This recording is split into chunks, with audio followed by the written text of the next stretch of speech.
ഒരു പൂഴ്ത്തലും ഉണ്ടായിട്ടില്ല. ഇപ്പോൾ ഹേമ കമ്മിറ്റി റിപ്പോർട്ടിൽ പലരുടെയും സ്വകാര്യതയെ ബാധിക്കുന്ന പരാമർശങ്ങളുണ്ട്. അതുകൊണ്ട് തന്നെ ഇത് പുറത്തുവിടാൻ പാടില്ല എന്ന് ആവശ്യപ്പെട്ടുകൊണ്ട് ജസ്റ്റിസ് ഹേമ തന്നെ 2020 ഫെബ്രുവരി 19 സർക്കാരിന് കത്ത് നൽകിയിരുന്നു. ഏതെങ്കിലും വിഷയം കേസെടുത്ത് അന്വേഷിക്കണം എന്ന ശുപാർശ ജസ്റ്റിസ് ഹേമയുടെ കമ്മിറ്റി വെച്ചിട്ടില്ല. ഹേമ കമ്മിറ്റി റിപ്പോർട്ട് പൂഴ്ത്തിയതല്ലെന്ന് മുഖ്യമന്ത്രി. ജസ്റ്റിസ് ഹേമ തന്നെ ആവശ്യപ്പെട്ടതനുസരിച്ചാണ് റിപ്പോർട്ട് പുറത്തുവിടാതിരുന്നത്. കേസെടുത്ത് അന്വേഷിക്കാൻ റിപ്പോർട്ടിൽ ശുപാർശയില്ലെന്നും ആരെങ്കിലും പരാതി നൽകിയാൽ അന്വേഷിക്കുമെന്നും മുഖ്യമന്ത്രി വിശദീകരിച്ചു. മൊഴികൾ സർക്കാരിന് ലഭിച്ചിട്ടില്ലെന്ന് മുൻ മന്ത്രി എ കെ ബാലനും നടപ്പാക്കുക കമ്മിറ്റിയുടെ ശുപാർശകളാണെന്ന് മന്ത്രി സജി ചെറിയാനും പറഞ്ഞു. തുറന്നു പറച്ചിലുമായി മാതൃഭൂമി ന്യൂസിൽ നിന്ന് തിലകന്റെ മകൾ സോണിയ എത്തിയത് കേരളത്തെ ഞെട്ടിച്ചു. ഇന്ന് സൂപ്പർ പ്രൈം ടൈം ചർച്ച ചെയ്യുന്നു. സർക്കാർ ആർക്കൊപ്പം? കേസെടുക്കാത്തതിന് ഈ ന്യായം മതിയോ? പോക്സോ വെളിപ്പെടുത്തലുകളിൽ എന്ത് നടപടി? പവർ ഗ്രൂപ്പിനെ സർക്കാരിനും പേടിയോ? ഈ ചർച്ചയിൽ സോണിയ തിലകൻ, ഒപ്പം ശ്രീമതി ധന്യ രാജേന്ദ്രൻ ന്യൂസ് മിനിറ്റിന്റെ എഡിറ്ററാണ്, ശ്രീ ഹരീഷ് വാസുദേവൻ അഭിഭാഷകനാണ്, ശ്രീ കെ എസ് അരുൺകുമാർ CPM-നെയും ശ്രീ ജ്യോതികുമാർ ചാമക്കാല കോൺഗ്രസിനെയും പ്രതിനിധീകരിച്ച് ചർച്ചയിൽ പങ്കെടുക്കുന്നു. കേരളത്തെ അക്ഷരാർത്ഥത്തിൽ അമ്പരപ്പിക്കുന്ന സിനിമാ മേഖലയിലെ പുഴുക്കുത്തുകളെക്കുറിച്ചുള്ള വിവരങ്ങളുടെ നടുവിലാണ് ഇന്ന് ജനങ്ങൾ. ആദ്യം ശ്രീമതി സോണിയയിലേക്കാണ്. നേരത്തെ മാതൃഭൂമി ന്യൂസിൽ തന്നെ ചില വെളിപ്പെടുത്തലുകൾ നടത്തിയിരുന്നു. അത് അപ്പോൾ തിലകനോട് എന്താണ് മലയാള സിനിമയിലെ അധികാര കേന്ദ്രങ്ങൾ ചെയ്തത് എന്നുള്ളത് കേരളത്തിന് മനസ്സിലായതാണ്. അദ്ദേഹം തന്നെ തുറന്നു പറഞ്ഞിട്ടുള്ളതാണ്. ആ കാലഘട്ടത്തിൽ ഒരു 1.5 പതിറ്റാണ്ട് മുമ്പ് സജീവമായി കേരള സമൂഹം അത് ചർച്ച ചെയ്തതാണ്. അതിനുമപ്പുറത്ത് വ്യക്തിപരമായി താങ്കൾക്ക് തന്നെ അതേ അധികാര കേന്ദ്രത്തിൽ നിന്ന്, അല്ലെങ്കിൽ മലയാള സിനിമയെ നിയന്ത്രിക്കുന്ന 15 പേർ എന്ന് ജസ്റ്റിസ് ഹേമ പറഞ്ഞ 15 പേരിൽ ഒരാളിൽ നിന്ന് താങ്കൾക്ക് തന്നെ ദുരനുഭവം ഉണ്ടായി എന്ന് പറയുന്നത് നമ്മുടെ ആലോചനയ്ക്കും അപ്പുറത്താണ്. അതേക്കുറിച്ചൊരു പരാതി കൊടുക്കാനോ അതല്ലെങ്കിൽ ആരാണ് അക്രമി എന്ന് നെയിം ചെയ്യാനോ ഉദ്ദേശിക്കുന്നുണ്ടോ? അതിനെക്കുറിച്ചൊരു പരാതി കൊടുക്കാൻ ഞാൻ ഉദ്ദേശിക്കുന്നില്ല. അതിൻ്റെ കാരണം എനിക്ക് തന്നെ അത് ഒരു അവസാനിപ്പിക്കാൻ സാധിച്ചു. അതായത് അങ്ങനെ ഒരു നീക്കം ആ സൈഡിൽ നിന്ന്, ആ സംസാരത്തിൻ്റെ ഒരു രീതി മാറിയപ്പോൾ തന്നെ ഞാൻ അവിടെ സ്റ്റോപ്പ് ചെയ്യിച്ചു. അതിനുശേഷം അത് അദ്ദേഹത്തിന് മനസ്സിലാവുകയും അതിനുശേഷം ഒരിക്കൽ പോലും ഒരു മെസ്സേജ് കൊണ്ടുപോലും പിന്നെ ഒന്ന് ബന്ധപ്പെടാൻ ശ്രമിക്കുകയോ ചെയ്തിട്ടില്ല. അപ്പോൾ ആ നിലയ്ക്ക് ഞാനത് വിട്ടുകളഞ്ഞു. അത് കേസ് അങ്ങനെ ആ രീതിയിലൊന്നും ചിന്തിച്ചിട്ടില്ല. പിന്നെ ഞാനത് ഇപ്പോഴത് പറയുന്നതിൻ്റെ ഒരു പ്രധാനപ്പെട്ട കാരണം ഈ ഹേമ കമ്മീഷൻ റിപ്പോർട്ടിലുള്ള ഇതിന് പീഡനത്തിന് ഇരയായ വ്യക്തികൾക്ക് അവരോടൊപ്പം, അതായത് ഇതിനകത്ത് പ്രവർത്തിക്കുന്നവർക്ക് ഉണ്ടാകാവുന്ന, അതായത് പുറത്തുള്ള എനിക്കിങ്ങനത്തെ ഒരു സംഭവം ഉണ്ടായി, അത് ഇത്രയും അവരുടെ ഒരു കൊളീഗായിരുന്ന, അവരുടെ സ്നേഹിതനായിരുന്ന, ഇവരെയൊക്കെ നേരത്തെ മുതലേ കുഞ്ഞുനാൾ മുതലേ അറിയാം. അതെ, ആ അങ്ങനെ ഒരു വ്യക്തി, അതായത് മകളെ പോലെ വിളിച്ചിരുന്ന, ആ സ്നേഹത്തോടെ പെരുമാറിയിരുന്ന, അച്ഛന് കൊടുത്തിരുന്ന റെസ്പെക്റ്റ് അതേപോലെ കൊടുത്തിരുന്ന ഒരു വ്യക്തിയിൽ നിന്നും അച്ഛൻ്റെ മരണശേഷം അങ്ങനെ ഒരു അനുഭവം ഉണ്ടായ കാര്യം ഞാൻ ഇപ്പോൾ പറയുന്നത് എന്താണെന്ന് ചോദിച്ചാൽ ഒന്നുമല്ല, ഈ ഒരു ജസ്റ്റിസ് ഹേമയുടെ റിപ്പോർട്ടിന്റെ സ്ഥിരീകരണത്തിന്റെ ബലത്തിൽ. തീർച്ചയായും. അപ്പോൾ അതിനപ്പുറത്തായിരിക്കും മലയാളത്തിലെ ചലച്ചിത്ര മേഖലയിൽ പ്രവർത്തിക്കുന്ന വനിതകൾ, അത് വിവിധ ഡിപ്പാർട്ട്മെന്റുകളിൽ പ്രവർത്തിക്കുന്ന ആളുകളുണ്ട്, അഭിനേത്രികൾ മാത്രമല്ല, അവർ നേരിട്ടുണ്ടാവുക എന്നുള്ളത് ഉറപ്പാണ്. ആ റിപ്പോർട്ട് ഒന്നില്ല കേരളം വായിച്ചതാണ്. ഞാൻ അതിലെ ഓരോ വാചകവും എടുത്ത് വീണ്ടും വീണ്ടും ഉദ്ധരിക്കുന്നില്ല. പക്ഷേ അങ്ങേയറ്റം ഭീതി ഉണ്ടാക്കുന്ന ഒരു തൊഴിലിടം എന്നുള്ള നിലയിൽ സിനിമ സ്ത്രീകൾക്ക് നൽകുന്നത് ഈ ഇൻസെക്യൂരിറ്റിയാണ് എന്ന ഒരു പരിതാപകരമായ അവസ്ഥയുണ്ടല്ലോ. അതിന് മാറ്റം വരേണ്ടതുണ്ട്. മുഖ്യമന്ത്രി ഇന്ന് വിശദീകരിക്കുന്നത് പരാതി ആരും നൽകിയിട്ടില്ല, ആരെങ്കിലും പരാതി കൊടുത്താൽ കേസെടുക്കും എന്നുള്ളതാണ്. ഈ വിഷയത്തെ അങ്ങനെ കണ്ടാൽ മതിയോ? മലയാള സിനിമയെ ഈ പറയുന്ന പുരുഷ ഗ്യാങ് അടക്കി ഭരിച്ചുകൊണ്ടിരിക്കുകയാണ് എന്നുള്ളതിന് വേറെന്തെങ്കിലും തെളിവ് ആവശ്യമുണ്ടോ? അതങ്ങനെ പറഞ്ഞാൽ തീർച്ചയായിട്ടും പോരാ. കാരണം ഇന്ത്യൻ കോൺസ്റ്റിറ്റ്യൂഷൻ അനുവദിക്കുന്ന ഫണ്ടമെന്റൽ റൈറ്റ്സിന്റെ വയലേഷൻ ഈ ഒരു സംഘടനയ്ക്കകത്ത് ഒരുപാട് വ്യക്തികൾ നേരിടുന്നുണ്ട്, സ്ത്രീകളായാലും പുരുഷന്മാരായാലും. നമുക്ക് ഡിസ്ക്രിമിനേഷൻ ഇല്ലാതെ ഡിഗ്നിറ്റിയോടെ ഇതുപോലുള്ള സെക്ഷൽ ഹറാസ്മെന്റ് ഇല്ലാതെ വർക്ക് ചെയ്യാനുള്ള ഒരു ഫ്രീഡം ഗവൺമെൻറ് നമ്മുടെ കോൺസ്റ്റിറ്റ്യൂഷൻ തരുന്നുണ്ട്. അപ്പോൾ അതിനെ വയലേറ്റ് ചെയ്തുകൊണ്ട് വെറുതെ ഒരാളല്ല റിപ്പോർട്ട് കൊടുത്തത്, ഒരു റിനൗണ്ട് ജസ്റ്റിസ്. അവർ 1.5 വർഷം കൊണ്ട് എഴുതി ഉണ്ടാക്കിയ റിപ്പോർട്ടാണ്. അവർ തെളിവുകളില്ലാതെ അങ്ങനെ ഒരു റിപ്പോർട്ട് ഉണ്ടാക്കുമെന്ന് ഞാൻ വിശ്വസിക്കുന്നില്ല. അപ്പോൾ അങ്ങനെ ഉണ്ടാക്കി പോക്സോ കേസിൽ ഒരു ഇരയുടെ മൊഴി പോലും മതി ഒരു കേസ് രജിസ്റ്റർ ചെയ്യാനെന്നിരിക്കെ ഇത്രയും വലിയൊരു റിപ്പോർട്ട് കൊടുത്ത ശേഷവും അതിൽ കുറച്ച് പേജുകൾ മാറിയിരിക്കുന്നതും അതിനെതിരെ ഒരു ആക്ഷൻ എടുക്കണ്ട എടുക്കാൻ പറഞ്ഞിട്ടില്ല എന്ന് പറയുമ്പോൾ അത് ശരിക്കും പറഞ്ഞ ഒരു വിഷമമുണ്ട്. ഇത്രയും അതെ, അതൊരു പ്രധാനപ്പെട്ട കാര്യമാണ്. ധന്യ രാജേന്ദ്രൻ, ഇന്നിപ്പോൾ മുഖ്യമന്ത്രി വിശദീകരിക്കുന്നത് നമുക്ക് എല്ലാവർക്കും ഉൾക്കൊള്ളാൻ കഴിയുന്ന കാര്യങ്ങളാണോ? അദ്ദേഹം പറയുന്നു വളരെ രഹസ്യാത്മകമായി ഈ മൊഴികൾ സൂക്ഷിക്കണം എന്ന് റിപ്പോർട്ട് എഴുതിയ ഹേമ തന്നെ താല്പര്യപ്പെട്ടു. അതനുസരിച്ച് സർക്കാരിന് ഒരു കത്ത് നൽകി. അതനുസരിച്ച് ഇതിൻ്റെ രഹസ്യം സൂക്ഷിച്ചു. കേസെടുക്കാൻ പറ്റില്ല എന്നുള്ള ന്യായം എത്രമാത്രം ബോധ്യപ്പെടുന്നതാണ്? കാരണം പോക്സോ ഒഫൻസ് തന്നെ ഇവിടെ ജഡ്ജി ചൂണ്ടിക്കാണിച്ചിട്ടുണ്ട്, അല്ലെങ്കിൽ ഈ കമ്മിറ്റി റിപ്പോർട്ട് ചൂണ്ടിക്കാണിച്ചിട്ടുണ്ട്. കൃത്യമായും ആ റിപ്പോർട്ടിൻ്റെ ഭാഗത്ത് വുമൺ ബാർ ഗേൾ, അതല്ലെങ്കിൽ ഗേൾ എന്നുള്ള പരാമർശം തന്നെ ആവർത്തിച്ചു വരുന്നത് നമുക്ക് കാണാം. അപ്പോൾ പ്രായപൂർത്തിയാകാത്ത പെൺകുട്ടികൾ പീഡിപ്പിക്കപ്പെട്ടിട്ടുണ്ടെങ്കിൽ ഒരു പോക്സോ കേസിന്റെ ആ തരത്തിലൊരു ഒഫൻസ് നടന്നു എന്ന അറിവ് തന്നെ കേസെടുക്കാൻ പര്യാപ്തമാണ്. അതിന് പരാതി വേണ്ട എന്നിരിക്കെ പരാതി ഇല്ലാത്തത് കൊണ്ട് കേസില്ല എന്ന സർക്കാരിന്റെ നിലപാട്, അതും ഇത്രയും കാലം കഴിഞ്ഞിട്ടും എത്രമാത്രം ഉൾക്കൊള്ളാൻ കഴിയുന്നതാണ്? നമുക്ക് അഭിലാഷത്തിൽ രണ്ട് കാര്യങ്ങളുണ്ട്. ഒന്ന്, മുഖ്യമന്ത്രി പറയുന്നത് ജസ്റ്റിസ് ഹേമ തന്നെ പറഞ്ഞു ഈ റിപ്പോർട്ട് പുറത്തുവിടാൻ പാടില്ല, എന്നാൽ പലരുടെയും പ്രൈവസി ലംഘിക്കപ്പെടുമെന്ന്. ഇത് 2020 മുതൽ നമ്മൾ കേൾക്കുന്ന കാര്യമാണ്. WCC പോലും അന്ന് മുതൽ പറയുന്നുണ്ട് നിങ്ങൾ ഈ റിപ്പോർട്ട് പുറത്തുവിടാം, ഞങ്ങളുടെ സ്റ്റേറ്റ്മെന്റ്സ് എല്ലാം നിങ്ങൾ റിഡാക്ട് ചെയ്തേക്കും. അതായത് ഞങ്ങളുടെയോ അല്ലെങ്കിൽ ഞങ്ങൾ വച്ച ആരോപണങ്ങളോ അവരുടെ പേരുകളോ ഇല്ലാതെ തന്നെ ഈ റിപ്പോർട്ട് റിലീസ് ചെയ്യണമെന്ന് എത്രയോ വർഷങ്ങളായി WCC പറഞ്ഞുകൊണ്ടിരിക്കുകയാണ്. അവരന്ന് വിമൻസ് കമ്മീഷനെ പോയി കാണുകയും മറ്റു പലരെ പോയി കാണുകയും ചെയ്തു. എന്നിട്ട് പോലും സർക്കാർ ഇതൊരു എക്സ്ക്യൂസ് ആക്കിയിരിക്കുകയാണ്. അതായത് ഇപ്പൊ നമുക്ക് ഈ റിപ്പോർട്ട് പുറത്തു വന്നല്ലോ, ഇതിൽ ആരുടെയും പേരില്ല, ഇതിൽ പെർപെട്രേറ്റേഴ്സിന്റെ പേരില്ല, അവരെ നെയിം ചെയ്ത സ്ത്രീകളുടെ പേരില്ല. ഈ റിപ്പോർട്ട് എന്തുകൊണ്ട് സർക്കാർ 5 കൊല്ലം മുമ്പ് തന്നെ പുറപ്പെടുവിച്ചില്ല? സർക്കാരിന് വേണമായിരുന്നെങ്കിൽ ഇത് 5 കൊല്ലം മുമ്പ് തന്നെ തരാമായിരുന്നല്ലോ, തന്നില്ല. സർക്കാർ താല്പര്യമുണ്ടായിരുന്നില്ല. ഇപ്രാവശ്യവും സർക്കാർ നിവർത്തിയില്ലാത്തതുകൊണ്ട് മാത്രമാണ് ഈ റിപ്പോർട്ട് പുറത്തു വന്നത്. അതായത് RTI കമ്മീഷൻ തീരുമാനിക്കുന്ന ഈ റിപ്പോർട്ട് പുറത്തു വരണമെന്ന്, അതിനുശേഷം കോടതിയിൽ ഈ കേസ് വരുന്നു, കോടതി പറയുകയാണ് റിപ്പോർട്ട് പുറപ്പെടുവിക്കണമെന്ന്. അല്ലെങ്കിൽ എനിക്ക് തോന്നുന്നു കേരള സർക്കാർ ഇപ്പോൾ പോലും ഈ റിപ്പോർട്ട് പുറപ്പെടുവിച്ചിട്ടുണ്ടാവില്ല. രണ്ടാമത്തെ കാര്യം, അഭിലാഷ്, ഈ സർക്കാർ പറയുന്നത് ഈ പ്രൈവസിയെ കുറിച്ച് മാത്രമല്ല, ഈ FIR ഞങ്ങളെ കൊണ്ട് രജിസ്റ്റർ ചെയ്യാൻ പറ്റിയില്ല, എന്നാൽ ആർക്കും കംപ്ലൈന്റ് ഇല്ല എന്നതാണ്. ഇന്ന് എനിക്ക് WCCയുടെ ഒരു മെമ്പർ ഷെയർ ചെയ്തൊരു സ്ക്രീൻഷോട്ട് ഉണ്ട്. ഇത് ജസ്റ്റിസ് ഹേമ അവർക്ക് അയച്ചു കൊടുത്തൊരു സ്ക്രീൻഷോട്ട് ആണ്. അതായത് ഈ സ്ക്രീൻഷോട്ട് അല്ല, ജസ്റ്റിസ് ഹേമ അവർക്ക് അയച്ചു കൊടുത്തൊരു ഡോക്യുമെന്റ് ആണ്. ഈ കമ്മിറ്റി തുടങ്ങുന്നതിന് മുമ്പ് അവർ അയച്ച ഡോക്യുമെന്റിൽ പറയുന്നത്, this is just to caution you and all members of WCC to file an effective report on the issues relating to women. It is essential that confidentiality is maintained. അപ്പൊ നമ്മൾ മനസ്സിലാക്കേണ്ട രണ്ട് കാര്യങ്ങളുണ്ട്. ഒന്ന്, WCC മെമ്പേഴ്സിനോടും മറ്റു സ്ത്രീകളോടും പറഞ്ഞിരിക്കുന്നത് കോൺഫിഡൻഷ്യാലിറ്റി മെയിൻറ്റെയിൻ ചെയ്യണം എന്ന് തന്നെയാണ്. അതിന്റെ അടിസ്ഥാനത്തിലാണ് അവർ സംസാരിച്ചത്. പക്ഷേ അവർ ഈ സ്റ്റേറ്റ്മെന്റുകൾ ഹേമ കമ്മിറ്റിയുടെ മുമ്പിൽ കൊടുക്കുമ്പോൾ അതിന്റെ ഒരു സീരിയസ്നെസ് വെച്ച് ആ കംപ്ലൈന്റുകളെ എങ്ങനെ ട്രീറ്റ് ചെയ്യണമെന്ന് ജസ്റ്റിസ് ഹേമയും കേരള സർക്കാരും മുമ്പേ തീരുമാനിക്കേണ്ട കാര്യങ്ങളാണ്. അതവർ തീരുമാനിച്ചില്ല. അവിടെയാണ് പ്രശ്നം. ഈ അതായത് സെക്ഷൽ അസോൾട്ട് എല്ലാം ഇവർ തുറന്നു പറയുകയാണെങ്കിൽ അത് എങ്ങനെ ഡീൽ ചെയ്യണമെന്ന് സർക്കാരിനും ജസ്റ്റിസ് ഹേമയ്ക്കും ഒരു വ്യക്തത ഉണ്ടായിരുന്നില്ല നമുക്കിപ്പോ മനസ്സിലാക്കുന്നുണ്ടല്ലോ. അത് മാത്രമല്ല, അഭിലാഷ് പറഞ്ഞ പോലെ ഒരു പാരഗ്രാഫിൽ പ്രത്യേകിച്ച് a girl said that these favors can be asked by anybody in the industry. ഇപ്പൊ ജസ്റ്റിസ് ഹേമ ഇപ്പൊ മുന്നോട്ട് വന്ന് പറയേണ്ട ഒരു കാര്യമാണിത്. ഒരു മൈനർ അല്ലെങ്കിൽ ഇപ്പൊ അഡൾട്ടായി പണ്ട് ചൈൽഡ് ആർട്ടിസ്റ്റ് ആയിരുന്ന ആരെങ്കിലും, ഞാനൊരു ഊഹത്തിൽ പറയാണ്, അങ്ങനെ ആരെങ്കിലും ജസ്റ്റിസ് ഹേമയോട് പറഞ്ഞോ അവരെ സെക്ഷലി അസോൾട്ട് ചെയ്തോ അബ്യൂസ് ചെയ്തോന്നോ? അത് അറിഞ്ഞിട്ട് പോലും കേസ് എടുക്കാതിരിക്കുകയാണോ ചെയ്തത്? അതൊരു ഗൗരവതരമായ പ്രശ്നമാണ്. അടുത്തൊരു ഹരീഷ് വാസുദേവൻ, ഒരു കൊഗ്നിസിബിൾ ഒഫൻസിന്റെ കമ്മീഷൻ സർക്കാർ, പോലീസ് അറിഞ്ഞാൽ അവിടെ എന്താണ് ചെയ്യേണ്ടത് എന്നൊരു പ്രശ്നമുണ്ട്. ഈ റിപ്പോർട്ടിന്റെ കോൺഫിഡൻഷ്യാലിറ്റി, ഇതിൽ മൊഴി കൊടുത്തിരിക്കുന്ന ആളുകളുടെ സ്വകാര്യത തുടങ്ങിയ കാര്യങ്ങൾ ഒരു കൊഗ്നിസിബിൾ ഒഫൻസിനെ കുറിച്ചുള്ള അറിവിൽ ആക്ട് ചെയ്യാതിരിക്കാനുള്ള ന്യായമാണോ? ഒന്നാമത്തെ ചോദ്യം. പോലീസിന്റെ കയ്യിൽ റിപ്പോർട്ട് ഉണ്ടായിട്ട്, പോലീസ് മേധാവിക്ക് റിപ്പോർട്ട് ഉണ്ടായിട്ട് ഒരു കേസ് പോലും ഉണ്ടാകാത്തതിന്, അല്ലെങ്കിൽ കേസ് ഉണ്ടോ, നിങ്ങൾക്ക് പരാതി ഉണ്ടോ എന്ന് ആരോടും ആരായാത്തതിന് ഈ പറഞ്ഞ കോൺഫിഡൻഷ്യാലിറ്റി ഒരു റീസൺ ആണോ? ഒന്ന്. രണ്ടൊരു പോക്സോ ഒഫൻസ് ഉണ്ട് എന്ന് പ്രഥമ ദൃഷ്ട്യമായി ഒരു മൊഴി വന്നാൽ ഒരു ജഡ്ജി അല്ലെങ്കിൽ X or Y എന്താണ് ചെയ്യേണ്ടത്? അയ്യോ, അത് വളരെ ഗോപ്യമായി ഒരു സ്റ്റെനോഗ്രാഫർ പോലും അറിയാൻ പാടില്ലാത്ത കാര്യമാണല്ലോ എന്ന് കരുതി അത് രഹസ്യമായി എഴുതി രഹസ്യമായി സർക്കാരിന് കൊടുത്ത് സർക്കാർ അത് രഹസ്യമായി പൂട്ടിവെക്കുകയാണോ വേണ്ടത് നിയമപരമായി?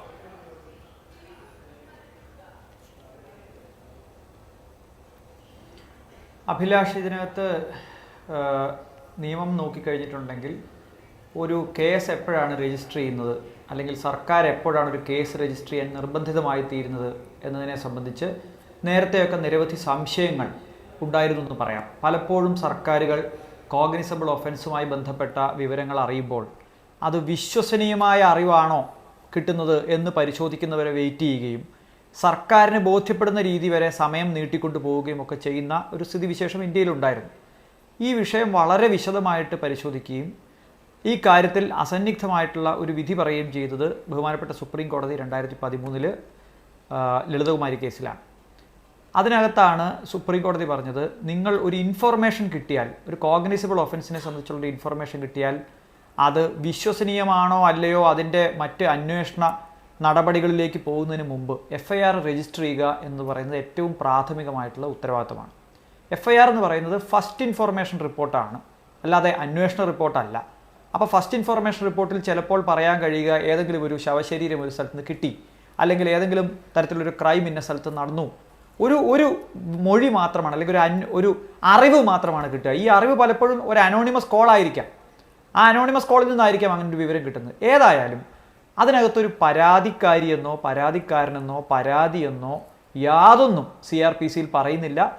ഈ വിധിന്യായത്തിൽ വളരെ കൃത്യമായി പറയുന്നത് കോഗ്നിസബിൾ ഒഫൻസിനെ പറ്റിയുള്ള ഒരു ഇൻഫർമേഷൻ എന്നാണ്.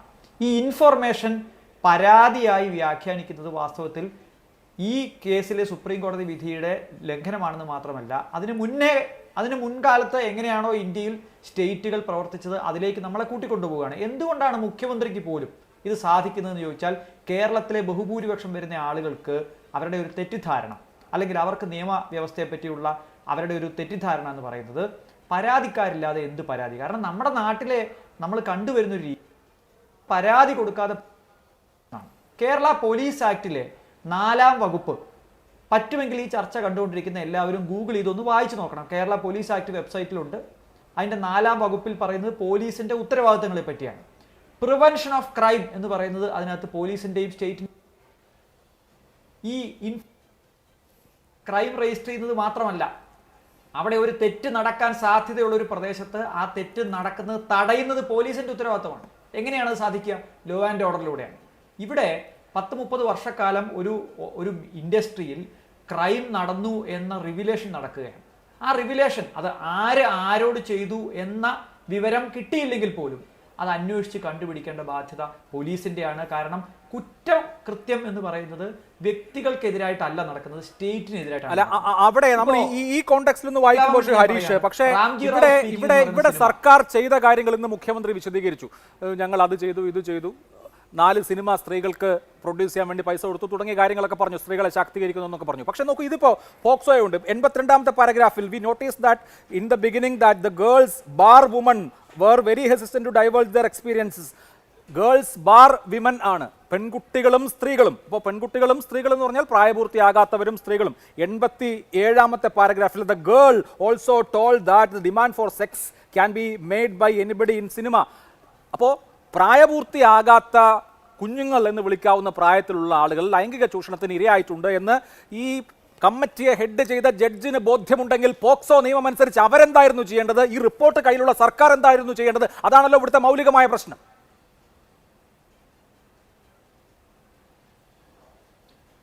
അഭിലാഷ്, ഈ കാര്യത്തിൽ പോക്സോ ആക്ട് വന്നതിന് ശേഷമായിരുന്നു ഈ കുറ്റകൃത്യം നടന്നതെങ്കിൽ എനിക്കറിയില്ല, അത് ജസ്റ്റിസ് ഹേമ തന്നെയാണ് പറയേണ്ടത്.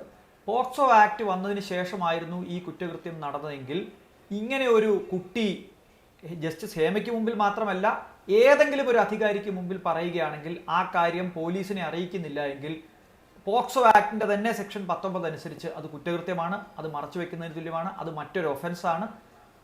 സ്റ്റേറ്റ് ഇതറിഞ്ഞിട്ട് സ്റ്റേറ്റ് നടപടിയെടുത്തില്ലെങ്കിൽ ഏതൊക്കെ ഉദ്യോഗസ്ഥന്മാരാണോ ഈ ഫയൽ കൈകാര്യം ചെയ്തത്, മന്ത്രി കണ്ടിട്ടുണ്ടെങ്കിൽ മന്ത്രി, അല്ലെങ്കിൽ ഏതൊക്കെ ഉദ്യോഗസ്ഥരാണോ അവരെല്ലാവരും ഇതിൽ കുറ്റവാളികളാണ്. ഞാൻ വിചാരിക്കുന്നത് പോക്സോ ആക്ട് വരുന്നതിന് മുമ്പ് നടന്ന ഒരു കുറ്റകൃത്യമായിരിക്കാം ഇത് നടന്നിരിക്കുക. എങ്കിൽ പോലും ഈ പറയുന്ന കോഗ്നിസബിൾ ഒഫൻസ് ആയതുകൊണ്ട് FIR രജിസ്റ്റർ ചെയ്യാനുള്ള ഉത്തരവാദിത്വം സ്റ്റേറ്റിനുണ്ട്. ICCയെ സംബന്ധിച്ചിടത്തോളം എൻ്റെ ഓഫീസിൽ നടക്കുന്ന ഒരു കുറ്റകൃത്യത്തെ പറ്റി ഒരാൾ പറയുന്നു, IC അത് റിപ്പോർട്ട് ചെയ്യുന്നു. അവിടെ ഇരകളുടെ ചോയ്സാണ്. 18 വയസ്സ് കഴിഞ്ഞ ആർക്കും ഈ ചോയ്സ് കൊടുക്കാം, പോലീസിലേക്ക് പോകണോ വേണ്ടയോ. പക്ഷേ ഒരു കോഗ്നിസബിൾ ഒഫൻസിനെ സംബന്ധിച്ച് സ്റ്റേറ്റ് ഒരു ഇൻഫർമേഷൻ അറിയുമ്പോൾ അത് FIR ഇടുക എന്ന് പറയുന്നത് സ്റ്റേറ്റിന്റെ ഏറ്റവും പ്രാഥമികമായിട്ടുള്ള ഉത്തരവാദിത്തമാണ്. അതിൽ തെളിവ് കൊടുക്കാനുള്ള അന്വേഷണം നടക്കേണ്ടത് പോലീസ് സാധാരണയായി എന്ത് ചെയ്യും? ഈ ഇൻഫർമേഷൻ കൂടുതൽ അറിയാവുന്ന ആളുകളോട് ചോദിച്ചു നോക്കും. ജസ്റ്റിസ് ഹേമ കമ്മീഷനിൽ മെമ്പറായിട്ടുള്ള ആളുകളോട് ചോദിക്കാം, ഈ പറയുന്ന പരാതിക്കാരികളോട് ചോദിക്കാം. അവർക്ക് ഇത് റിവീൽ ചെയ്യാൻ താല്പര്യമുണ്ടോ, അവർക്ക് പരാതിയുമായി വരാൻ താല്പര്യമുണ്ടോ എന്നൊക്കെ രണ്ടാമത്തെ വിഷയമാണ്. അവർക്ക് താല്പര്യമില്ലെങ്കിൽ പോലും അന്വേഷിക്കാനുള്ള ഉത്തരവാദിത്വം സ്റ്റേറ്റിനുണ്ട്. തെളിവ് കിട്ടുന്നില്ല എങ്കിൽ കേസ് ക്ലോസ് ചെയ്യണോ വേണ്ടോ എന്നൊക്കെ ഉള്ളത് മറ്റൊരു വിഷയമാണ്. പക്ഷേ FIR രജിസ്റ്റർ ചെയ്യുന്നതിന് ജസ്റ്റിസ് ഹേമ കമ്മിറ്റി റിപ്പോർട്ട് പറഞ്ഞില്ല എന്ന് മുഖ്യമന്ത്രി പറയുന്നത് തൊടുന്യായമാണ്, മുടന്തൻ ന്യായമാണ്. ഞാൻ ഒരു പാരഗ്രാഫ് ഓർക്കുകയായിരുന്നു. പാരഗ്രാഫ് 40 ജസ്റ്റിസ് ഹേമ കമ്മിറ്റി റിപ്പോർട്ടിൽ പറയുന്നത് we conduct only study, we are not naming any persons എന്നാണ്. ഞങ്ങളിത് വെറും ഒരു സ്റ്റഡി ആയിട്ട് മാത്രമാണ് ചെയ്യുന്നത്. അപ്പൊ പിന്നെ മുഖ്യമന്ത്രി ആളുകളെ തെറ്റിദ്ധരിപ്പിക്കുകയല്ലേ? ജസ്റ്റിസ് ഹേമയോട് ഈ വിഷയത്തിൽ കേസ് എടുക്കണോ വേണ്ടയോ എന്നൊരു ടേംസ് ഓഫ് റെഫറൻസ് കമ്മിറ്റിക്ക് മുമ്പാകെ വെച്ചിട്ടുണ്ടോ? ഇല്ല. ഒരു കോഗ്നിസബിൾ ഒഫൻസ് നടന്നാൽ കേസ് എടുക്കണോ വേണ്ടയോ എന്നത് ഒരു ജഡ്ജിയോ മറ്റേതെങ്കിലും ഒരു കമ്മിറ്റിയോ പറഞ്ഞ ശേഷമാണോ സ്റ്റേറ്റ് മനസ്സിലാക്കേണ്ടത്? പോട്ടെ, ഇതിനകത്തൊരു കോഗ്നിസബിൾ ഒഫൻസിനെ പറ്റി പറയുന്നു. ജസ്റ്റിസ് ഹേമ കമ്മിറ്റി റിപ്പോർട്ട് പറയാണ് സർക്കാർ നടപടി എടുക്കരുതെന്ന് പറഞ്ഞാൽ ഈ രാജ്യത്തെ നിയമവ്യവസ്ഥ ഈ ജസ്റ്റിസ് ഹേമയുടെ വാക്കുകൾക്ക് കാതോർത്തിരിക്കുമോ? അപ്പൊ ഇതൊക്കെ ആളുകളെ, നിയമവ്യവസ്ഥ അറിയാത്ത ആളുകളെ പൊട്ടന്മാരാക്കുന്നതിന് തുല്യമായിട്ടുള്ള വർത്തമാനമാണ് മുഖ്യമന്ത്രി ഇന്ന് പറഞ്ഞത്. ഈ കാര്യത്തിൽ കേസ് എടുക്കണോ വേണ്ടയോ എന്നതിനപ്പുറത്ത് പോലും ഇത് തുടക്കം കുറിച്ചത് ഇവരുടെ പരാതിയാണ്. ഇന്നിപ്പോ ആ പരാതിയെ പറ്റിയോ അതിന്റെ തുടർ നടപടിയെ പറ്റിയോ മുഖ്യമന്ത്രി അത് ആരാണ് ഇനീഷ്യേറ്റ് ചെയ്തതെന്ന് പോലും പറയാൻ തയ്യാറായില്ല. മാത്രമല്ല, ഒരു റൂമിലെ ആനയെ കാണാതെ ആ റൂമിനകത്ത് നടക്കുന്ന 4 കാല് മാത്രം കണ്ടുകൊണ്ട് അഭിപ്രായം പറയുന്നതിന് തുല്യമാണ്. റൈറ്റ് ടു പ്രൈവസി പ്രൊട്ടക്ട് ചെയ്യാൻ വേണ്ടിയാണ് ഞങ്ങൾ ഈ റിപ്പോർട്ട് വൈകിച്ചതെന്ന് പറയുന്നത്. ഇന്നലെ ബഹുമാനപ്പെട്ട മന്ത്രിയും പറയുന്നത് കേട്ടു, വിവരാവകാശ കമ്മീഷനിൽ പോയി കമ്മീഷൻ പറഞ്ഞതുകൊണ്ടാണ് ഞങ്ങൾ കൊടുക്കാതിരുന്നതെന്ന്. നോക്കൂ, സർക്കാർ നിഷേധിച്ചതുകൊണ്ടാണ് വിവരാവകാശ കമ്മീഷനിൽ പോകേണ്ടി വരുന്നത്. അതെന്താ ഇവർ പറയാത്തെ? സർക്കാർ ഇത്രയും നാൾ പറഞ്ഞ മുടന്തൻ ന്യായങ്ങളെല്ലാം പൊളിഞ്ഞു വീണു ഈ റിപ്പോർട്ട് പുറത്തു വന്നപ്പോൾ. കാരണം ഈ റിപ്പോർട്ടിൽ പ്രൈവസി ലംഘിക്കാതെയാണ് ഈ റിപ്പോർട്ട് പുറത്തു. തീർച്ചയായും വ്യക്തമാണ്. അങ്ങനെ പല കാര്യങ്ങളുണ്ട്. ഞാൻ അടുത്ത റൗണ്ടിൽ അതിന്റെ വിശദാംശങ്ങളിലേക്ക് ഞാൻ ഹരീഷിലേക്ക് വരാം. ഇവിടെ അരുണിലേക്ക് പോകുന്നതിന് മുമ്പ് ശ്രീ ജ്യോതികുമാർ ചാമക്കാല, ഇതിൽ 100,000 കാര്യങ്ങളുണ്ട്. എൻ്റെ മൗലികമായ പ്രശ്നം, ഒരു കോഗ്നിസബിൾ ഒഫൻസ് നടന്നിട്ടുണ്ട് എന്ന ഒരു റിപ്പോർട്ട് കിട്ടിയിട്ട് സർക്കാർ എന്ത് ചെയ്തു എന്നുള്ളതാണ്. Commission of a cognizable offence അത് റിവീൽ ചെയ്യപ്പെടുന്ന ഘട്ടത്തിൽ സ്റ്റേറ്റിന് അങ്ങനെ ഒരു ബോധ്യം വരുന്ന അല്ലെങ്കിൽ അങ്ങനെ ഒരു സൂചന കിട്ടുന്ന ഘട്ടത്തിൽ അവിടെ ഒരു പ്രാഥമിക അന്വേഷണം നടത്തേണ്ടതാണ്. ഈ പരാതി ഉന്നയിച്ച ആളുകൾക്ക് പരാതി ഉണ്ടോ എന്ന് തിരക്കേണ്ടതാണ് മിനിമം. ഒന്നും ചെയ്യാതെ ഞങ്ങൾ 4 സിനിമയ്ക്ക് ഫണ്ട് ചെയ്തിട്ടുണ്ട്, പൊതുമാർഗരേഖ കൊണ്ടുവരുന്നതിൽ സർക്കാരിന് അധികാരമുണ്ടോ ഇല്ലയോ എന്ന് ചർവണം ഞങ്ങൾ ചർച്ച ചെയ്തുകൊണ്ടിരിക്കുകയാണ് എന്ന് പറയുന്നതിൽ എന്ത് കാര്യമാണ്? സർക്കാരിൻ്റെ ഭാഗത്തുനിന്നുണ്ടാകുന്ന ന്യായങ്ങൾ ഇപ്പോൾ നിരത്തുന്ന ന്യായങ്ങളൊക്കെ നിലനിൽക്കുന്നതല്ല എന്നുള്ളത് യാഥാർത്ഥ്യമാണ്.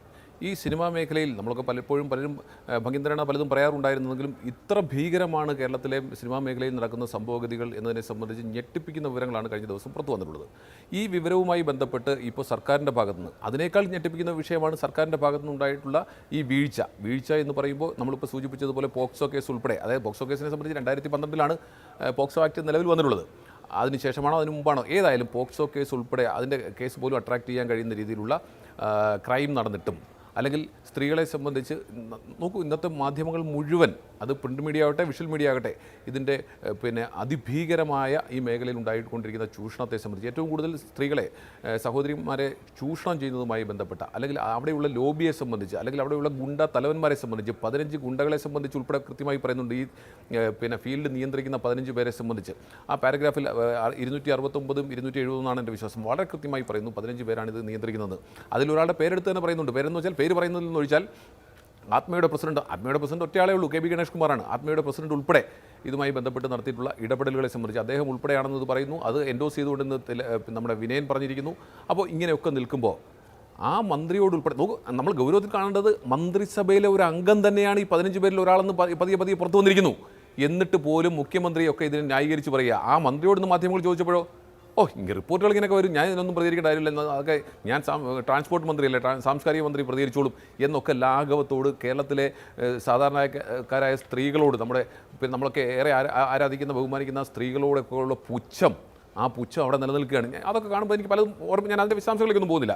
ഇവിടെ ഒരു സിനിമാ നടിയുടെ സ്വത്ത് മുഴുവൻ നഷ്ടപ്പെട്ടതും ആ സിനിമാ നടിക്ക് അവസാനം ക്യാൻസർ ബാധിച്ച് നമ്മളവിടെ നിറകണങ്ങളോട് കാണാൻ കഴിയൂ. നമ്മൾ കേരളത്തിൽ എല്ലാവരും ആദരിച്ചിരുന്ന അവർക്ക് അവസാന കാലഘട്ടങ്ങളിൽ അവർക്ക് ക്യാൻസറിന് അഥവാ അതുമായി ബന്ധപ്പെട്ട് അവർക്ക് അത്രയേറെ വേദന ഉണ്ടായപ്പോൾ അതിന് സമയബന്ധിതമായി മരുന്ന് പോലും കൊടുക്കാൻ കഴിയാത്ത രീതിയിൽ അവരുടെ സ്വത്ത് തട്ടിച്ചതുമായിട്ടുള്ള ഉൾപ്പെടെയുള്ള വിവാദങ്ങൾ നേരത്തെ ഇവിടെ നിൽപ്പുണ്ട്. അതൊക്കെ നിൽക്കുമ്പോഴാണ് ഇപ്പോഴും ഇത്തരം ഗൗരവമുള്ള വിഷയങ്ങൾ നമ്മുടെ മുമ്പിൽ വന്നിട്ടുള്ളത്. ഇവിടെ സർക്കാരിനെ സംബന്ധിച്ച് സർക്കാരിൻ്റെ ഉത്തരവാദിത്വത്തിൽ നിന്ന് സർക്കാർ ഒളിച്ചോടി എന്നുള്ളതൊരു യാഥാർത്ഥ്യമായി നമ്മുടെ മുമ്പിൽ നിൽക്കുകയാണ്. ആർക്ക് വേണ്ടി? എന്തിനു വേണ്ടി? ഇത്തരത്തിലുള്ള പിന്നെ എന്താ ആട്ടിൻ തോയലണിഞ്ഞ ചെന്നായ്ക്കൾ സമൂഹത്തിലുണ്ടെങ്കിൽ അത് തുറന്നു കാട്ടുക എന്നുള്ളതാണ് ആർജവമുള്ള ഒരു ഭരണാധികാരിയുടെ ഉത്തരവാദിത്വം. അതിൽ നിന്ന് ഒളിച്ചോടുകയായിരുന്നു. ഇവിടെ ഒരു ഇറ്റ്സ് കോൺസ്റ്റിറ്റ്യൂഷണൽ എന്താ പറയുന്നത് ഒബ്ലിഗേഷൻ ഓഫ് ദ സ്റ്റേറ്റ് ആണ്. എന്താണ് ഇത്തരത്തിലൊരു ക്രൈം ഉണ്ട്, അല്ലെങ്കിൽ കൊഗ്നിസിബിൾ ഓഫൻസ് ഉണ്ടായിട്ടുണ്ട് എന്ന് ബോധ്യപ്പെട്ടാൽ അപ്പോൾ തന്നെ അതുമായി ബന്ധപ്പെട്ട് നിയമ നടപടികളുമായി മുന്നോട്ട് പോകേണ്ട ഉത്തരവാദിത്വം സംസ്ഥാന സർക്കാരിനുണ്ട് എന്നിരിക്കെ ഹേമ കമ്മീഷൻ പറഞ്ഞു. ഞാനൊന്ന് ചോദിക്കട്ടെ അഭിലാഷേ, ജസ്റ്റിസ് ഹേമ കമ്മീഷൻ അല്ലെ കമ്മിറ്റി, ആ കമ്മിറ്റിയുടെ റിപ്പോർട്ട് മുഖ്യമന്ത്രിക്ക് സമർപ്പിച്ച് അവർ കൈയഴുകി പോയി കഴിഞ്ഞാൽ പിന്നെ അവരുടെ കത്തിന് എന്ത് വിലയുള്ളത്? പിന്നെ അവർക്ക് എന്ത് അവകാശമാണ് അതിലിടപെടാൻ? ഇന്നിപ്പോൾ പിന്നെ AK ബാലൻ അന്ന് ഇത് ഏറ്റുവാങ്ങിയ AK ബാലൻ പറയുന്നത് എന്താ? ഒരു ഭാഗം മാത്രമേ തന്നുള്ളൂ. ഇതൊക്കെ മുട്ടാപ്പോക്ക് മാത്രമാണ്. അപ്പം ഞാൻ പറഞ്ഞു വന്നത്, ഇത്തരത്തിൽ സർക്കാരിന് കിട്ടിയതിന് ശേഷം ജസ്റ്റിസ് ഹേമ മുഖ്യമന്ത്രി പിന്നെ ഘോരഘോരം ഡേറ്റുകളൊക്കെ അങ്ങ് പറയുക, ഇതൊന്നും നിലനിൽക്കുന്നതല്ല. വളരെ സിമ്പിളായി ചോദിച്ചാൽ ഇപ്പം നമുക്ക് പറയാം, വിൻസെൻ്റ് പോൾ യഥാർത്ഥത്തിൽ 2020 ഒക്ടോബർ മാസം 22-ാം തീയതിയാണ് ഇത് പിന്നെ പ്രസിദ്ധീകരിക്കരുത് എന്ന് പറഞ്ഞിട്ടുള്ളത്. അപ്പോൾ 2019 ഡിസംബർ മാസത്തിൽ സംസ്ഥാന സർക്കാരിൻ്റെ കൈവശം കിട്ടുകയും ഒരു വർഷം 10 മാസത്തിലധികം കൈവശം വെച്ചിട്ടും ഇതിനെ സംബന്ധിച്ച് ഒരു നടപടിയും സ്വീകരിച്ചിട്ടില്ല എന്നുള്ളതിന് അതിന് ഈ പറയുന്ന ഹേമയുടെ കത്തുകൊണ്ട് തടയിടാൻ കഴിയില്ല.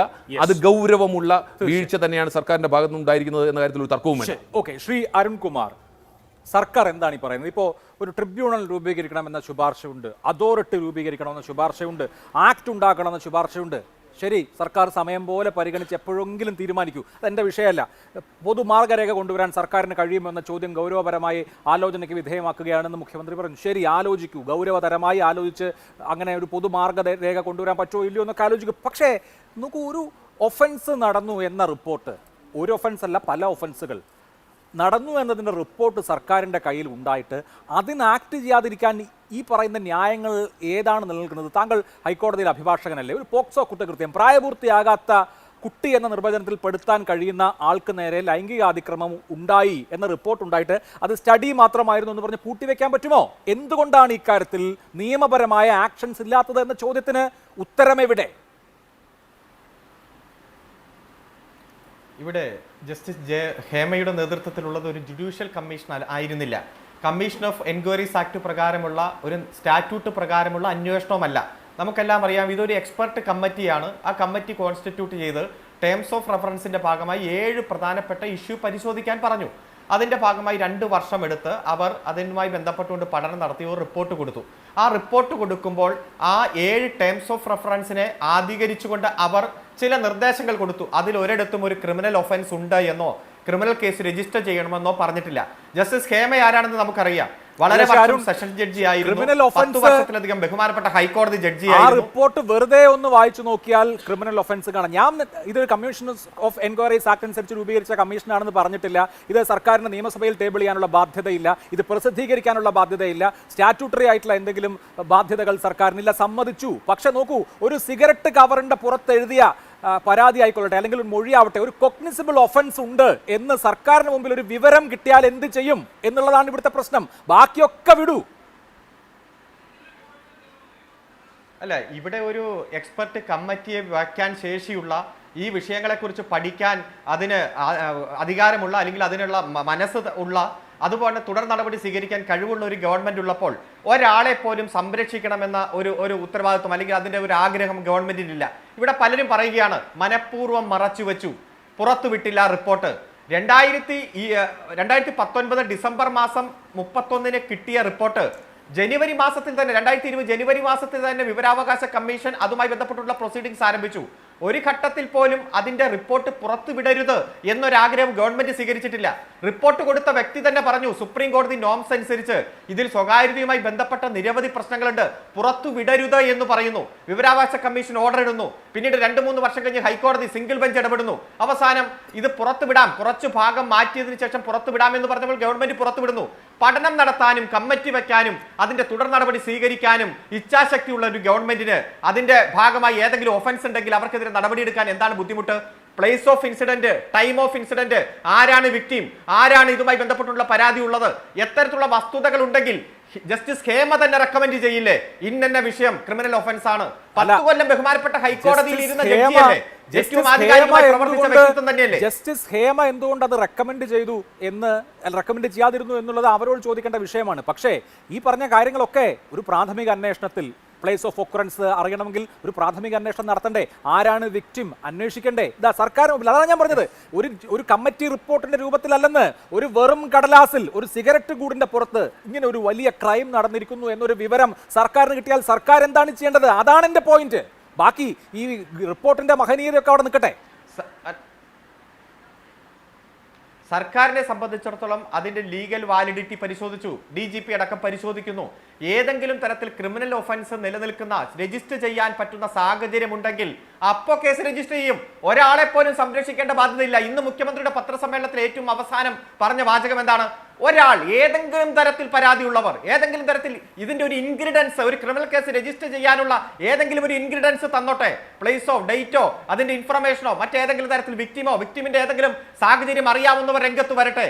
അങ്ങനെ വന്നാൽ കേസ് രജിസ്റ്റർ ചെയ്യും, കൃത്യമായി നിയമ നടപടികളുമായിട്ട് മുന്നോട്ട് പോകുമെന്ന് ബഹുമാനപ്പെട്ട മുഖ്യമന്ത്രി എന്നെ സൂചിപ്പിച്ചു. ഒരാളെയും സംരക്ഷിക്കേണ്ട ഉത്തരവാദിത്തം ഗവൺമെന്റിനില്ല. വിപുലമായിട്ടുള്ള ചില നിർദ്ദേശങ്ങൾ കിട്ടിയിട്ടുണ്ട്. ഇവിടെ ജെൻഡർ ഡിസ്ക്രിമിനേഷൻ അവസാനിപ്പിക്കാൻ വേണ്ടിയിട്ടുള്ള നിർദ്ദേശങ്ങളാണ് ഇതിന്റെ പഠന വിധേയമായി എക്സ്പെർട്ട് കമ്മിറ്റിക്ക് വിട്ടത്. അതുമായി ബന്ധപ്പെട്ടുകൊണ്ടുള്ള നിർദ്ദേശം കിട്ടിയപ്പോൾ തന്നെ ഒരു സമഗ്ര സിനിമ ചലച്ചിത്ര നയം ഉണ്ടാക്കാൻ വേണ്ടി ഗവൺമെന്റ് അതിന്റെ നടപടികൾ ആരംഭിച്ചു. ഈ നവംബർ മാസത്തിൽ എറണാകുളത്ത് വെച്ച് ഈ മേഖലയിൽ പണിയെടുക്കുന്നവരുടെ ഒരു കോൺക്ലേവ് വിളിച്ചിരിക്കുകയാണ്. ഈ എക്സ്പെർട്ട് കമ്മിറ്റി വെച്ചിരിക്കുന്ന നിർദ്ദേശങ്ങളിൽ ഭൂരിഭാഗവും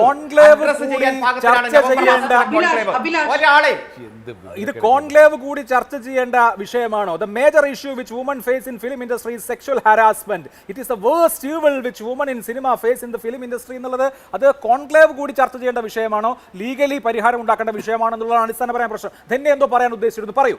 നമുക്ക് ഒന്നാമത്തെ കാര്യം, ഈ ടൈം ലൈനിൽ പലതും സ്കിപ്പ് ചെയ്യാണ് ഇത് പറയുമ്പോൾ. അതായത് 2019 ഈ റിപ്പോർട്ട് സബ്മിറ്റ് ചെയ്യപ്പെട്ടു, 2020 ഇത് RTI കമ്മീഷന് കൊടുത്തു എന്നൊക്കെ പറയുന്നു. ഇതിന് എത്ര വർഷങ്ങൾ നമ്മൾ സ്കിപ്പ് ചെയ്യണം? നമ്മൾ മറക്കാൻ പാടാത്തൊരു കാര്യം, 2022 WCC അന്നത്തെ എന്താണ് വിമൻസ് കമ്മീഷനെ പോയി കണ്ടു, മന്ത്രിയെ പോയി കണ്ടു. എത്രയോ പ്രാവശ്യം അവർ പറഞ്ഞു ഈ കമ്മിറ്റി റിപ്പോർട്ട് പുറത്തുവിടണമെന്ന്. WC അന്ന് വിമൻസ് കമ്മീഷനെ കണ്ട് നമ്മളെല്ലാവരും കവർ ചെയ്തൊരു കാര്യമാണ്. എന്നിട്ട് അവർ കണ്ടത് ജാനുവരി 2022 WCC അന്ന് പോയി കണ്ടത് വിമൻസ് കമ്മീഷനെ. എന്നിട്ട് എത്രയോ മാസം മീഡിയ പ്രഷർ, എനിക്ക് ഇപ്പോഴും ഓർമ്മയുണ്ട്, പല പ്രാവശ്യം മന്ത്രിമാർ വന്ന് പറയുന്നത് ഇല്ല ഇത് പുറത്തുവിടാൻ പറ്റില്ല, അത് ഇത് എന്നെല്ലാം പറഞ്ഞ അവസാനം മെയ് 2022 4th മേയ്ക്ക് ഒരു പേപ്പറാണ് അന്ന് ഗവൺമെന്റ് റിലീസ് ചെയ്തത്. റെക്കമെൻഡേഷൻസ് ബൈ ഹേമ കമ്മിറ്റി എന്ന് പറഞ്ഞ് ഒരേ ഒരു പേജാണ് അന്ന് റിലീസ് ചെയ്തത്. അന്ന് ഉടൻ തന്നെ WCC റിയാക്ട് ചെയ്തു. ഈ റെക്കമെൻഡേഷൻസ് വളരെ വേഗാണ്, ഡിസപ്പോയിന്റിംഗ് ആണ്.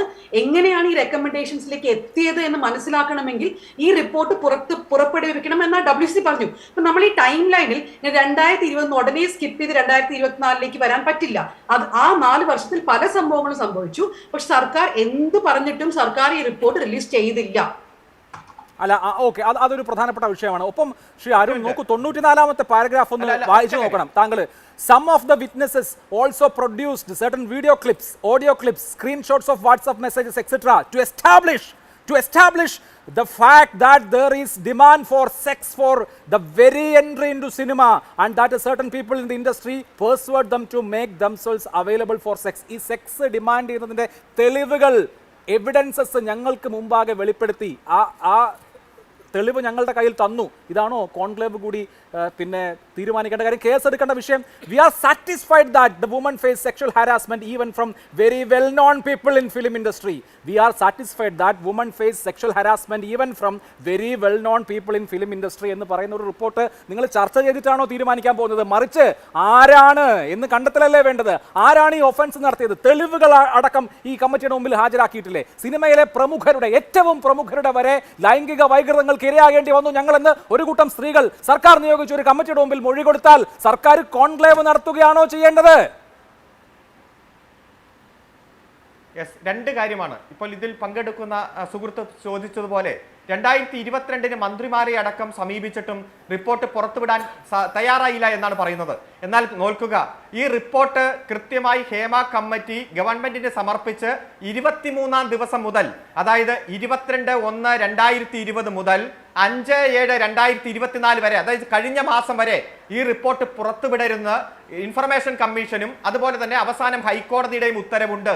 ആ ഉത്തരവിന്റെ അടിസ്ഥാനത്തിലാണ് ഏകദേശം 4 വർഷത്തോളം ഈ റിപ്പോർട്ട് സ്വകാര്യത പറഞ്ഞ സുപ്രീം കോടതി വിധിയുടെ അടിസ്ഥാനത്തിൽ പുറത്തുവിടരുന്നുള്ള പറഞ്ഞത്. ഒന്ന്. രണ്ടാമത്തെ കാര്യം, അങ്ങ് ചോദിച്ച ചോദ്യം കള്ളം പറഞ്ഞു പോകരുത്. ഞാൻ പറഞ്ഞില്ല, ഒറ്റ വാചകം പറഞ്ഞോട്ടെ. ഇവിടെ ഇല്ല, സർക്കാർ ഇല്ല, ഇല്ല, അല്ലല്ല, ഇല്ല. ഒറ്റ മിനിറ്റ് ഞാൻ പറഞ്ഞു കേട്ടെ, താങ്കളുടെ സമയം അല്ലല്ല, കേട്ടതാണല്ലോ. അല്ലല്ല, അല്ല, ഞാൻ താങ്കൾ- പറയട്ടെ. അല്ല താങ്കൾ കള്ളം പറഞ്ഞു പോകുന്നുണ്ട്. ഒറ്റ മിനിറ്റ്, ഒറ്റ വാചകം. ഇവിടെ വിൻസെന്റ് എം പോൾ ഇല്ല, ഇല്ല, ഇല്ല. അല്ലല്ല 2020 ഒക്ടോബർ മാസം 22-ാം തീയതി മാത്രമാണ് അദ്ദേഹം പറഞ്ഞിട്ടുള്ളത് ഈ റിപ്പോർട്ട് ഇങ്ങനെ പുറത്തു വിടരുതെന്ന് പറഞ്ഞിട്ടുള്ളത്. 2020 ഒക്ടോബർ മാസം 22-ാം തീയതി നിങ്ങളുടെ കൈവശം ഫൈനൽ ഓർഡറാണ്. അല്ല ഓർഡർ അല്ല അതിന് എപ്പോഴാണ് വിവരാവകാശ കമ്മീഷനെ സമീപിക്കുന്നത്? വിവരാവകാശ കമ്മീഷനെ സമീപിക്കുന്നത് ഇതിന്റെ കോപ്പി കിട്ടാൻ വേണ്ടിയാ. വിവരാവകാശ കമ്മീഷനെ സമീപിക്കുന്നത് ഇതിന്റെ കോപ്പി കിട്ടാൻ വേണ്ടിയാ. അത് കൊടുക്കേണ്ട എന്ന് ഔദ്യോഗികമായി കമ്മീഷൻ പറയുന്നത് 2020 ഒക്ടോബർ മാസം 22-ാം തീയതി മാത്രമാണ്. അപ്പോൾ താങ്കൾ തെറ്റിദ്ധരിപ്പിച്ചു പോകരുത്. സർക്കാരിനെ സമീപിച്ച് കിട്ടാത്തതുകൊണ്ട് കിട്ടാത്തതുകൊണ്ടാണ് വിവരാവകാശ കമ്മീഷനിലേക്ക് പോകേണ്ടി വന്നത്. കേൾക്ക് മിസ്റ്റർ ജ്യോതികുമാർ, ഈ 10-42 വർഷം ഈ കേരളം ഭരിച്ച പാർട്ടിയുടെ ഉത്തരവാദിത്തപ്പെട്ട പ്രതിനിധിയല്ലേ താങ്കള്? നിങ്ങൾ ഇത്തരത്തിലൊന്ന് പഠിക്കാൻ ഒരു കമ്മീഷൻ പോലും ഇതുവരെ വച്ചിട്ടില്ലല്ലോ. കേരളത്തിന്റെ രാഷ്ട്രീയ ചരിത്രം ഇങ്ങനെ വെക്കാത്താണ് സഹായം നല്ലത്. കമ്മീഷനെ വെച്ചു 2017-ൽ. താങ്കൾ ഇങ്ങനെ ഇത്രയും ഗൗരവമുള്ള ഒരു വിഷയത്തെ എത്ര ലാഘവത്തോടെയാണ് താങ്കൾ സംസാരിക്കുന്നത്? അല്ല, നിങ്ങൾ പറഞ്ഞത് കേട്ടില്ലേ? നിങ്ങൾ പറയില്ല, നിങ്ങളുടെ സമയത്ത് ഞാൻ ഇടപെട്ടില്ല. ഒറ്റ മിനിറ്റ്. ഇവിടെ 2017 നവംബറിൽ കമ്മീഷൻ വച്ചു. 2019 ഡിസംബർ മാസം 31-ന്, അതായത് ന്യൂ ഇയറിന്റെ തലേ ദിവസം ഇവിടെ കമ്മീഷൻ റിപ്പോർട്ട് കൊടുക്കുന്നു.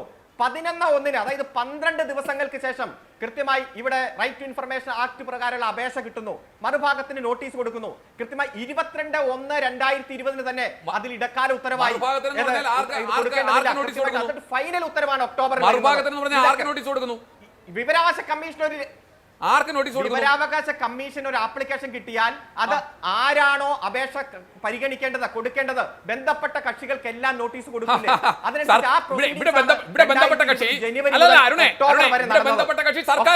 സർക്കാരാണ്. സർക്കാർ ചെലവിൽ സർക്കാർ ഉണ്ടാക്കിയ ഒരു റിപ്പോർട്ട് അത് കൊടുക്കണോ വേണ്ടോ തീരുമാനിക്കേണ്ടത് സർക്കാരാണ്. അപ്പൊ ഇവിടെ ആരോടാ ചോദിക്കേണ്ടത്? സർക്കാരിനോടാ ചോദിച്ചിരിക്കുന്നത്. ഒറ്റ മിനിറ്റ് പറയൂ. ജസ്റ്റിസ് ഹേമ തന്നെ ഈ റിപ്പോർട്ടിനൊപ്പം തന്നെ പറയുന്നു, I would also bring to your kind notice the need to keep the report confidential since it contains details of success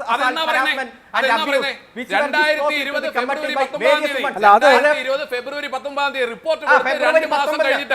report കൊടുത്ത് 2 മാസം കഴിഞ്ഞിട്ടാണ് അവർ അങ്ങനെ കത്ത് കൊടുക്കുന്നത്. അങ്ങനെ കൊടുക്കുന്ന യാതൊരു വിലയുമില്ല. ആരെ സഹായിക്കാൻ വേണ്ടി ആരൊക്കെ പറഞ്ഞിട്ടാണ് അവർ കത്ത് കൊടുത്തത് അന്വേഷിക്കുന്നത്. സഹായിക്കാനില്ല. ഗവൺമെന്റിനെ സംബന്ധിച്ചിടത്തോളം ഈ വിഷയങ്ങൾ ഇഷ്യൂ ചെയ്യാനുള്ള കരുത്തുണ്ട്. കേസ് രജിസ്റ്റർ ചെയ്യേണ്ടതാണെങ്കിൽ ചെയ്യും, മറ്റു നടപടിക്രമങ്ങൾ സ്വീകരിക്കേണ്ടതാണെങ്കിൽ സ്വീകരിക്കും. ഒരു മടിയുമില്ല ഗവൺമെന്റിന്. അത് മുഖ്യമന്ത്രി ഉന്നയിച്ചതിന്റെ പുറകിൽ പോകാൻ ഏറ്റവും വലിയ പ്രശ്നം എന്താണ് ഷാരൂൺ? ഇപ്പോ ജസ്റ്റിസ് ഹേമയ്ക്ക് മൂന്നാമതൊരാളെ കേൾപ്പിക്കാൻ പറ്റാത്തത്രയും വലിയ കാര്യങ്ങളാണ്, അത്രയും ഹീനിയസ് ആയിട്ടുള്ള ക്രൈംസ് ആണ്. അതുകൊണ്ട് ഒരു സ്റ്റെനോഗ്രാഫറെ വെക്കാൻ പറ്റില്ല, മൂന്നാമതൊരാൾ അറിയാൻ പാടില്ല. അതുകൊണ്ട് സ്വന്തം നിലയ്ക്ക് ടൈപ്പ് ചെയ്യാണ് മുൻ ഹൈക്കോടതി ജഡ്ജി. അത്രയും സെൻസിറ്റീവായ ഒരു വിഷയത്തിന്റെ റിപ്പോർട്ട് കിട്ടിയിട്ട് 4.5 കൊല്ലം അതിന്മേൽ എന്ത് ചെയ്തു എന്നുള്ളതാണല്ലോ പ്രശ്നം. ഇവിടെ ഞാൻ പറയുന്നത് നേരത്തെ മനസ്സിലാക്കിയില്ലേ, satisfied that, we are satisfied that എന്നാണ്. ഞങ്ങൾക്ക് ഉറച്ച ബോധ്യമുണ്ട് മലയാള സിനിമയിലെ ഏറ്റവും പ്രമുഖരായ ആളുകൾ തന്നെ വലിയ ലൈംഗിക കുറ്റകൃത്യങ്ങൾ ചെയ്തു എന്ന്. അതിനുള്ള പരിഹാരം എന്താണ് എന്നുള്ളതാണ് എൻ്റെ ചോദ്യം. അങ്ങനെ ഒരു ലൈംഗിക കുറ്റകൃത്യം നടന്നാൽ എല്ലാവരും അതിന്റെ കോൺഫിഡൻഷ്യാലിറ്റി മെയിൻറ്റെയിൻ ചെയ്ത് ആരും അറിയല്ലേ എന്ന് പറഞ്ഞ് റിപ്പോർട്ട് കൊടുത്തിട്ട് ആരും അറിയല്ലേ എന്ന് പറഞ്ഞ് പൂട്ടി വെക്കുകയാണോ ചെയ്യുക? എന്നിട്ട് കുറെ നാൾ കഴിഞ്ഞ് കോൺക്ലേവ് നടത്തുകയാണോ വേണ്ടത്? യെസ്, അത്ര സാറ്റിസ്ഫൈഡ് ആണെങ്കിൽ എന്ത് കുറ്റകൃത്യമാണ് നടന്നത്, എന്നാണ് നടന്നത്, ആരാണ് അതിൽ പ്രതികൾ, ആരാണ് വിക്ടിം, ഏത് സമയത്താണ് ഇത് നടന്നത്, പോസ്കോ ആക്ട് വരുന്നതിന് മുമ്പാണോ അതിനു ശേഷമാണോ, ഇന്നൻ ഓഫൻസ് അന്വേഷിക്കേണ്ടതാണ്, ഇന്നൻ ഓഫൻസിൽ കേസ് രജിസ്റ്റർ ചെയ്യണം എന്ന് റെക്കമെൻഡ് ചെയ്യാനുള്ള ഒരു ഉത്തരവാദിത്വം ഒരു സർക്കാർ ചുമതലപ്പെടുത്തിയ ഒരു കമ്മിറ്റി റിപ്പോർട്ട് തന്നു. സർക്കാരിന്റെ കൈവശം കൈമാറിയിട്ട് അതിനകത്ത് ബലാത്സംഗം ഉൾപ്പെടെ സ്ത്രീകളെ അപമാനിക്കുക ഉൾപ്പെടെയുള്ള കുറ്റകൃത്യങ്ങൾ നടന്നിട്ടുണ്ടെന്ന് സർക്കാരിന് ബോധ്യപ്പെട്ടാൽ പിന്നെ ആരെഴുതി തരണമെന്ന് അരുണായി പറയുന്നത്? ഇവിടെ ഒരു ആത്മയുടെ പ്രശ്നത്തെ കുറിച്ച് പറയുന്നുണ്ടല്ലോ ജ്യോതികുമാർ. അല്ല എന്റെ പ്രശ്നം അതല്ല ശ്രീ അരുൺകുമാർ. ജസ്റ്റിസ് ഹേമ ഇത് രഹസ്യമാക്കി വെക്കണം, ഇതിന്റെ ആളുകളുടെ പേരിൽ തുടങ്ങിയ കാര്യങ്ങളൊക്കെ പറയുന്നുണ്ട്. അതിനെന്താണ് സർക്കാരിന്റെ മുമ്പിൽ ഒരു കോഗ്നിസബിൾ ഒഫൻസ് വെളിപ്പെട്ടാൽ അതിൽ എന്ത് ആക്ട് ചെയ്യാൻ എന്ത് മടിയാണ്? അതിപ്പോ ജസ്റ്റിസ് ഹേമ പറഞ്ഞതുകൊണ്ട് അവരെന്താണ് സുപ്രീം കോടതി ചീഫ് ജസ്റ്റിസോ മറ്റോ ആണോ? ഇത് റിപ്പോർട്ട് എഴുതിയ അഭിലാഷ് ജസ്റ്റിസ് അങ്ങനെ എങ്ങനെ പറഞ്ഞിട്ടുണ്ടെന്നുകൊണ്ട് ചെയ്യും? ഒരു മന്ത്രിസഭയിൽ ഇരിക്കല്ലേ, അദ്ദേഹത്തിനെതിരെ പോലും ഈ റിപ്പോർട്ടിലില്ലേ? ഇന്ന് മുഖ്യമന്ത്രിയോട് നിരവധി തവണ ഈ മാതൃഭൂമിയുടെ റിപ്പോർട്ടർ ഉൾപ്പെടെ നിരവധി തവണ ചോദിച്ചു, ഒറ്റ അക്ഷരം വേണ്ടിയില്ല മുഖ്യമന്ത്രി. അന്ന് ഈ റിപ്പോർട്ട് കൊടുക്കുന്ന സമയത്ത് അദ്ദേഹം ഈ പറഞ്ഞ കക്ഷി മന്ത്രിയല്ലല്ലോ. അല്ല, ഇപ്പോൾ എന്നിട്ട് പിന്നെ അദ്ദേഹത്തെ മന്ത്രിയാക്കില്ല. റിപ്പോർട്ടിൽ പേര് വന്നുകൊണ്ടായിരിക്കും അദ്ദേഹത്തെ മന്ത്രിയാക്കിയത്. കാരണം അദ്ദേഹം മന്ത്രിയാകുമ്പോൾ അദ്ദേഹത്തിന്റെ പേര് റിപ്പോർട്ടിലുണ്ടെന്ന് മുഖ്യമന്ത്രിക്ക് അറിയാം അല്ലേ? എന്നിട്ട് മന്ത്രിയാക്കിയില്ലേ? എന്ത് നീതിയാണ് നിങ്ങൾ കാണിക്കുന്നത്? ഇന്ന് മാതൃഭൂമിയുടെ റിപ്പോർട്ടർ നിരവധി തവണ ചോദിച്ചു ഒരു മന്ത്രിസഭയിലെ ഒരു മന്ത്രിയെ കുറിച്ച്. ഞാൻ വീണ്ടും ആവർത്തിക്കുന്നു, മന്ത്രിസഭയിൽ താങ്കൾ പറഞ്ഞ കറക്റ്റാണ്, അന്ന് അദ്ദേഹം മന്ത്രിയല്ല. പക്ഷേ ഈ റിപ്പോർട്ടിൽ പേര് വന്ന ഒരാളിനെ മന്ത്രിസഭയിലേക്ക് എടുക്കുന്നതിലൂടെ നിങ്ങൾ മെസ്സേജാണ് നൽകുന്നത്. പെട്ടെന്ന് പറയും, നമുക്ക് മറ്റു വിഷയങ്ങളിലേക്ക് പോവാം. മിസ്റ്റർ അഭിലാഷ്, ഒരു മിനിറ്റ്. അതെ, ഇദ്ദേഹം എല്ലാ തവണയും ഈ മന്ത്രിയുടെ പേര് കോട്ട് ചെയ്യുകയാണ്. എന്താണ് ഈ മന്ത്രിയോട് ഇദ്ദേഹത്തിനുള്ള വിരോധം എന്ന് നമുക്കറിയാം. ദയനീയമായി തെരഞ്ഞെടുപ്പിൽ തോൽപ്പിച്ചതാണ് ഈ മന്ത്രി. മന്ത്രിയുടെ പേരുള്ളത് ഈ റിപ്പോർട്ടിൽ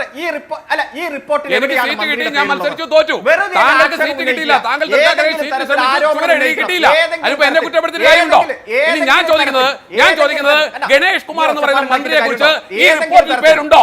ഗണേഷ് കുമാർ എന്ന് പറയുന്ന മന്ത്രിയെ കുറിച്ച് ഈ റിപ്പോർട്ടിൽ പേരുണ്ടോ? ആത്മയുടെ പ്രസിഡന്റ് ആരാണ്? ആത്മയുടെ പ്രസിഡന്റിനെ മന്ത്രിയാക്കിയത് ആരാണ്? ആത്മയുടെ ഒന്ന് വായിക്കേ. ആത്മയുടെ പ്രസിഡന്റ് താങ്കൾ പാരഗ്രാഫ് പാരഗ്രാഫ് 200 ഞാൻ ആദ്യമായിട്ട് പറഞ്ഞു.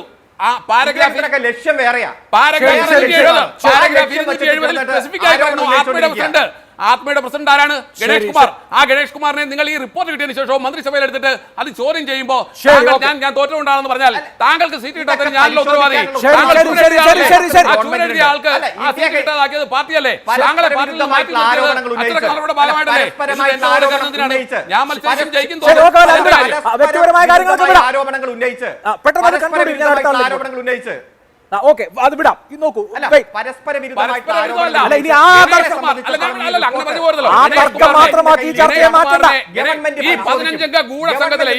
അംഗ ഗുണ്ടാ സംഘത്തിലെ ഒരു അംഗമാണ് ഗണേഷ് കുമാർ എന്ന് ആ റിപ്പോർട്ടിൽ പറഞ്ഞിട്ടുണ്ട്. ശരി, അത് വിടാം.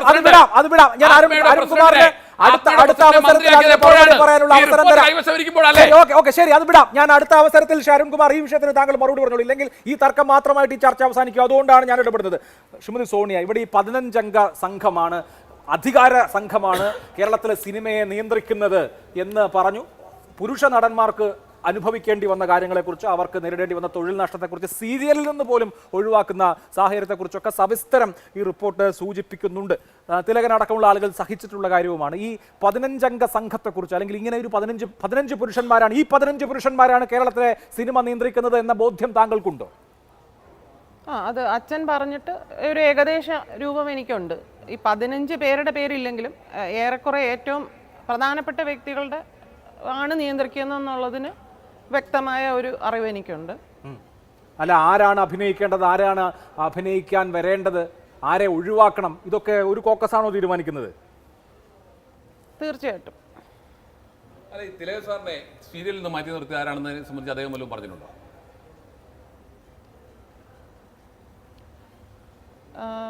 പറഞ്ഞിട്ടുണ്ട്.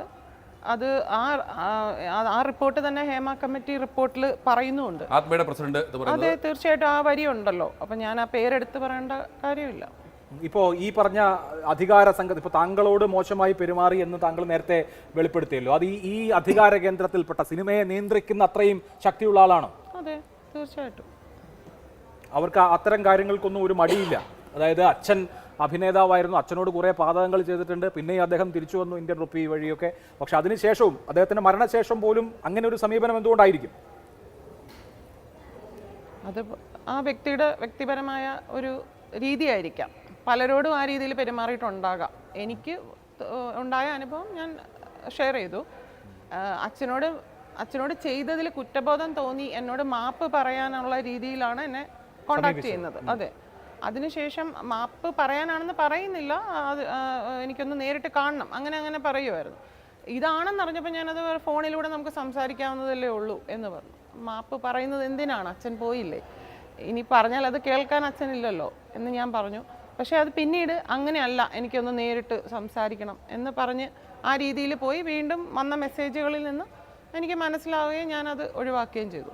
പക്ഷേ എനിക്ക് ഇൻഡസ്ട്രിയിൽ നിൽക്കേണ്ട ആവശ്യമില്ലാത്തത് കൊണ്ട് തന്നെ അത് അവിടെ വെച്ച് ആ ചാപ്റ്റർ ക്ലോസ് ചെയ്തു. അതേസമയം ഈ ഇൻഡസ്ട്രിയിലുള്ളവർക്ക് അങ്ങനെയല്ലല്ലോ. അവർക്ക് അവരുടെ തൊഴിലിടമാണ്, അവരുടെ തൊഴിലാണ് നിഷേധിക്കപ്പെടുന്നത് ഇതിന് വഴങ്ങാതിരിക്കുമ്പോൾ. ഇല്ല, അപ്പോൾ ആ കാര്യത്തിൽ ഇപ്പോൾ സർക്കാർ പറയുന്നത് ഞങ്ങളുടെ മുമ്പിൽ പരാതിയൊന്നുമില്ല എന്നുള്ളതാണ്. ഈ കമ്മീഷൻ്റെ റിപ്പോർട്ടിലും ആരുടെയും പേര് എടുത്ത് പറഞ്ഞിട്ടില്ല, വിക്ടിംസിൻ്റെ പേരുമില്ല, അതൊക്കെ രഹസ്യാത്മകതയുടെ പേരിൽ സ്വകാര്യതയുടെ പേരിൽ എന്നൊക്കെ പറയുന്നു. പക്ഷേ ഇപ്പോൾ ഈ ഇൻഡസ്ട്രി നേരിടുന്ന വളരെ ഗുരുതരമായ പ്രശ്നം, അടിസ്ഥാന പ്രശ്നം സെക്ഷൽ ഹരാസ്മെൻ്റ് ആണെന്ന് ഈ കമ്മിറ്റി തന്നെ കണ്ടെത്തുന്നുണ്ട്. അത് വളരെ വലുതാണ് എന്ന് ഞങ്ങൾക്ക് ഉറപ്പുണ്ട്, ഞങ്ങൾ സാറ്റിസ്ഫൈഡ് ആണ് ആ കാര്യത്തിൽ എന്ന് ഈ കമ്മിറ്റി അവരുടെ ബോധ്യം പറയുന്നുണ്ട്. എന്നിട്ടും ഇങ്ങനെ ഞങ്ങൾ ആലോചിക്കാം, അല്ലെങ്കിൽ ഒരു കോൺക്ലേവ് നടത്താം, അതാണോ അതിന് പരിഹാരം? എന്ത് തോന്നുന്നു? തീർച്ചയായിട്ടുമല്ല. ഈ റിപ്പോർട്ട് ഇപ്പോഴും മാറ്റി വയ്ക്കപ്പെടുന്നതിലൂടെ ഇവർ വീണ്ടും ശക്തരാണെന്ന് തെളിയിക്കുകയാണ്. ഇവർക്ക് അപ്പുറത്തേക്ക് നമുക്കൊരു കോൺക്ലേവ് നടത്തി ഇത് സെറ്റിൽ ചെയ്യാമെന്നുള്ളൊരു ചിന്തയേ വേണ്ട. ഇതൊക്കെ വീണ്ടും ഇവിടെ അരങ്ങു വാഴും, ഈ കണ്ട അരാജകത്വങ്ങളെല്ലാം തന്നെ. പിന്നെ ഈ ഒരു പീഡന അവസ്ഥയിലൂടെയും മാനസിക സംഘർഷങ്ങളിലൂടെയും കടന്നു വന്ന് മരിച്ചുപോയ ഒരു നടൻ്റെ മകളെന്നുള്ള നിലയ്ക്ക് എനിക്ക് സർക്കാരിനോട് അപേക്ഷിക്കാനുള്ളത്, ഇനിയെങ്കിലും ഇതുപോലെയുള്ള, അതായത് ഇത്രയും ഒരു വ്യക്തമായ റിപ്പോർട്ട് കയ്യിൽ കിട്ടിയിട്ടും അതിലെ ഇരകളുടെ നീതി നോക്കാതെ, വേട്ടക്കാരെ സംരക്ഷിക്കാതെ അവർക്കെതിരെ ശക്തമായ നടപടി എടുത്ത് ഒരു എക്സാമ്പിൾ കാണിക്കണം എന്നാണ് എനിക്ക് അപേക്ഷിക്കാനുള്ളത്. ഇനിയും മറ്റൊരാൾ ഇങ്ങനെ ഒരു അവസ്ഥയിലൂടെ കടന്നു പോകരുത്. ഇത് ഇവർക്ക് ആരോടും പറയാനില്ല. ഇത് അതുപോലത്തെ ഒരു ഇൻഡസ്ട്രിയാണ്, അല്ലാതെ മറ്റുള്ള തൊഴിലിടങ്ങളിൽ നിന്ന് വ്യത്യസ്തമായിട്ട് ഒന്നൊരു 10-15 പേര് വിചാരിച്ചാൽ തീർക്കാവുന്ന ഒരു ഫ്യൂച്ചറാണ് അതിലുള്ള ഓരോരുത്തരുടെയും. അവർക്കൊന്നും വോയിസ് ഇല്ല. ഇപ്പം ഇതൊരു എല്ലാം വ്യക്തമാക്കിക്കൊണ്ടൊരു റിപ്പോർട്ട് കയ്യിൽ കിട്ടുമ്പോഴെങ്കിലും ഇപ്പം ഈ വാർത്ത കാണുന്ന ഓരോ ജനങ്ങളുടെയും മനസാക്ഷിയിൽ തോന്നുന്ന ഒരു കാര്യമാണ് ഞാൻ ആവശ്യപ്പെടുന്നത്. ഇതിനെതിരെ ശക്തമായ ഇതിൽ എഴുതി വച്ചിരിക്കുന്ന ആ പ്രതികൾക്കെതിരെ ശക്തമായ ഒരു നടപടി എടുക്കണം. എന്നിട്ട് ഒരു നല്ലൊരു നിയമം നടപ്പിലാക്കി ഇനി ഇങ്ങനെ ഒരു അവസ്ഥ വരാത്ത രീതിയിലുള്ളൊരു സെറ്റിൽമെൻ്റ് ആണ് ചെയ്യേണ്ടത്. അതിപ്പോൾ സ്ത്രീകൾക്കും പുരുഷന്മാർക്കും തുല്യമായി കിട്ടേണ്ട കാര്യമാണ്. ഇവിടെ ഈ റിപ്പോർട്ടിൽ തന്നെ പുരുഷന്മാരായ കലാകാരന്മാർ പലരും, തിലകചേട്ടൻ്റെ കാര്യം മാത്രമല്ല, പലരും നിലപാടെടുക്കാത്തത് അല്ലെങ്കിൽ തുറന്നു പറയാത്തത് എതിര് നിന്ന് കഴിഞ്ഞാൽ തീരും, കരിയർ തീരും എന്ന അവസ്ഥ നേരിടേണ്ടി വരുന്നത് കൊണ്ടാണ് എന്നുകൂടി പറയുന്നുണ്ട്. അപ്പോൾ കരിയർ വേണമെങ്കിൽ, ജോലി ചെയ്ത് ജീവിക്കണമെങ്കിൽ ഈ പറയുന്ന സിസ്റ്റത്തിൻ്റെ ഭാഗമാവണം, അല്ലെങ്കിൽ അതിനോട് ചേർന്ന് പോകണം, അല്ലെങ്കിൽ രക്ഷയില്ല എന്നൊരവസ്ഥയാണ്. എനിക്ക് തോന്നുന്നു അപ്പോൾ ഇന്ത്യൻ റുപ്പിയിൽ നിന്ന് തന്നെ തിലകനെ മാറ്റാൻ ഉള്ള സമ്മർദ്ദം ഉണ്ടായി. പക്ഷേ അന്ന് രഞ്ജിത്ത് അങ്ങനെ അതല്ലാത്തൊരു സമീപനം സ്വീകരിച്ചതുകൊണ്ടാണ് അദ്ദേഹത്തിന് പിന്നീട് ആ കരിയറിനൊരു തുടർച്ച പോലും ഉണ്ടായിട്ടുള്ളത്. പക്ഷേ ഇതുപോലെയുള്ള അനുഭവം നാളെ ഇപ്പോൾ തിലകൻ തിയേറ്ററിലൂടെ വന്ന അത്രയും സീനിയർ ആയിട്ടുള്ളൊരു ആക്ടറാണ്, അത്രയൊന്നും സീനിയോറിറ്റി ഇല്ലാത്ത ഒരു 25-30 വയസ്സുള്ള ആക്ടറാണെങ്കിൽ അയാൾ അതോടുകൂടി അവസാനിക്കും, ഇല്ലേ? ഇതിൽ ഇവർ എങ്ങനെയാണ് ടാർഗറ്റ് ചെയ്യുന്നത് വെച്ചാൽ ഒരു അപ്രഖ്യാപിത വിലക്ക്, അതാണ് ഇവർ മെയിനായിട്ട് ടാർഗറ്റ് ചെയ്യുന്നത്. അത് നമുക്കൊരാളെ ചൂണ്ടിക്കാണിക്കാൻ പറ്റില്ല, അയാളാണ് എന്നെ വിലക്കിയത് എന്ന് പറയാൻ പറ്റത്തില്ല. അച്ഛൻ ആദ്യമായിട്ട് ഈ ഒരു വിഷയത്തിൽ സംസാരിക്കേണ്ടി വന്നത് പ്രധാനപ്പെട്ട നടന്മാരെല്ലാം ഉൾപ്പെടുന്ന ഒരു ഗൾഫ് ഷോയ്ക്ക് പോകുമ്പോൾ ഇവിടെയുള്ള ജൂനിയർ ആർട്ടിസ്റ്റുകളും ടെക്നീഷ്യന്മാരും, അതായത് വളരെ ചുരുങ്ങിയ വേതനത്തിന് ജോലി ചെയ്യുന്ന ആൾക്കാരോട് ഇവിടെ വേറൊരു ചിത്രങ്ങളും എടുക്കാൻ പാടില്ല, ചിത്രീകരണം നടത്താൻ പാടില്ല എന്നൊരു റൂളിംഗ് വയ്ക്കുന്നു.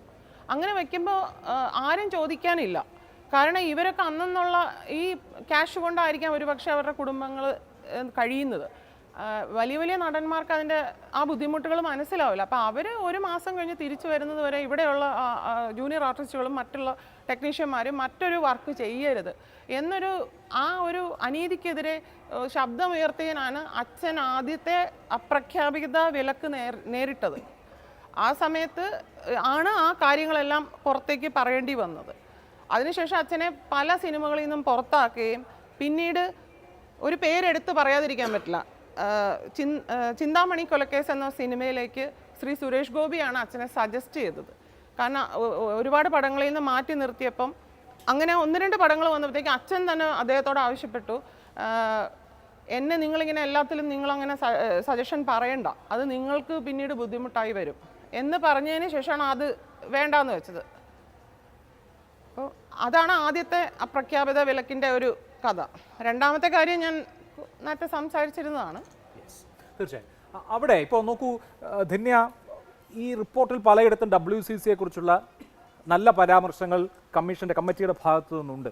WCC രൂപം കൊണ്ടതിന് ശേഷമാണ് ഈ ആരോടും, സ്വന്തം ബന്ധുക്കളോടോ അല്ലെങ്കിൽ മാതാപിതാക്കളോടോ ആരോടും പറയാൻ കഴിയാത്ത, സഹപ്രവർത്തകരോട് പറയാൻ കഴിയാത്ത വേദനയുള്ള അനുഭവങ്ങൾ ഈ ചലച്ചിത്ര പ്രവർത്തകർ പങ്കുവയ്ക്കാൻ തുടങ്ങിയത് എന്നുള്ള ഒരു കണ്ടെത്തലോ അല്ലെങ്കിൽ പരാമർശമോ കൂടിയുണ്ട്. അപ്പോൾ WCCയുടെ രൂപീകരണത്തിന് ശേഷമാണ് ഈ ഒഫൻസ് നമുക്ക് എവിടെയെങ്കിലും പറയുക എന്നൊരു തോന്നൽ പോലും ഉണ്ടാകുന്നത്. അങ്ങനെയാണ് ഈ കമ്മിറ്റിയുടെ രൂപീകരണവും മറ്റുമൊക്കെ നടക്കുന്നത്. അപ്പോൾ ഇപ്പോൾ മുഖ്യമന്ത്രി ഇന്ന് വാർത്താ സമ്മേളനം നടത്തിയതിൽ നിന്ന് നമുക്ക് വ്യക്തമാവുന്നത് സർക്കാർ സ്വമേധയാ ഒരു കേസെടുക്കാൻ ഉദ്ദേശിക്കുന്നില്ല. ഈവൻ പോക്സോ അടങ്ങുന്ന വിഷയം ഉള്ള കാര്യത്തിൽ പോലും അതിലേതെങ്കിലും തരത്തിലുള്ള പരിശോധന നടത്താൻ ഉദ്ദേശിക്കുന്നില്ല, അവിടെ ഒരു പരാതി ഉണ്ടാകുന്നത് വരെ.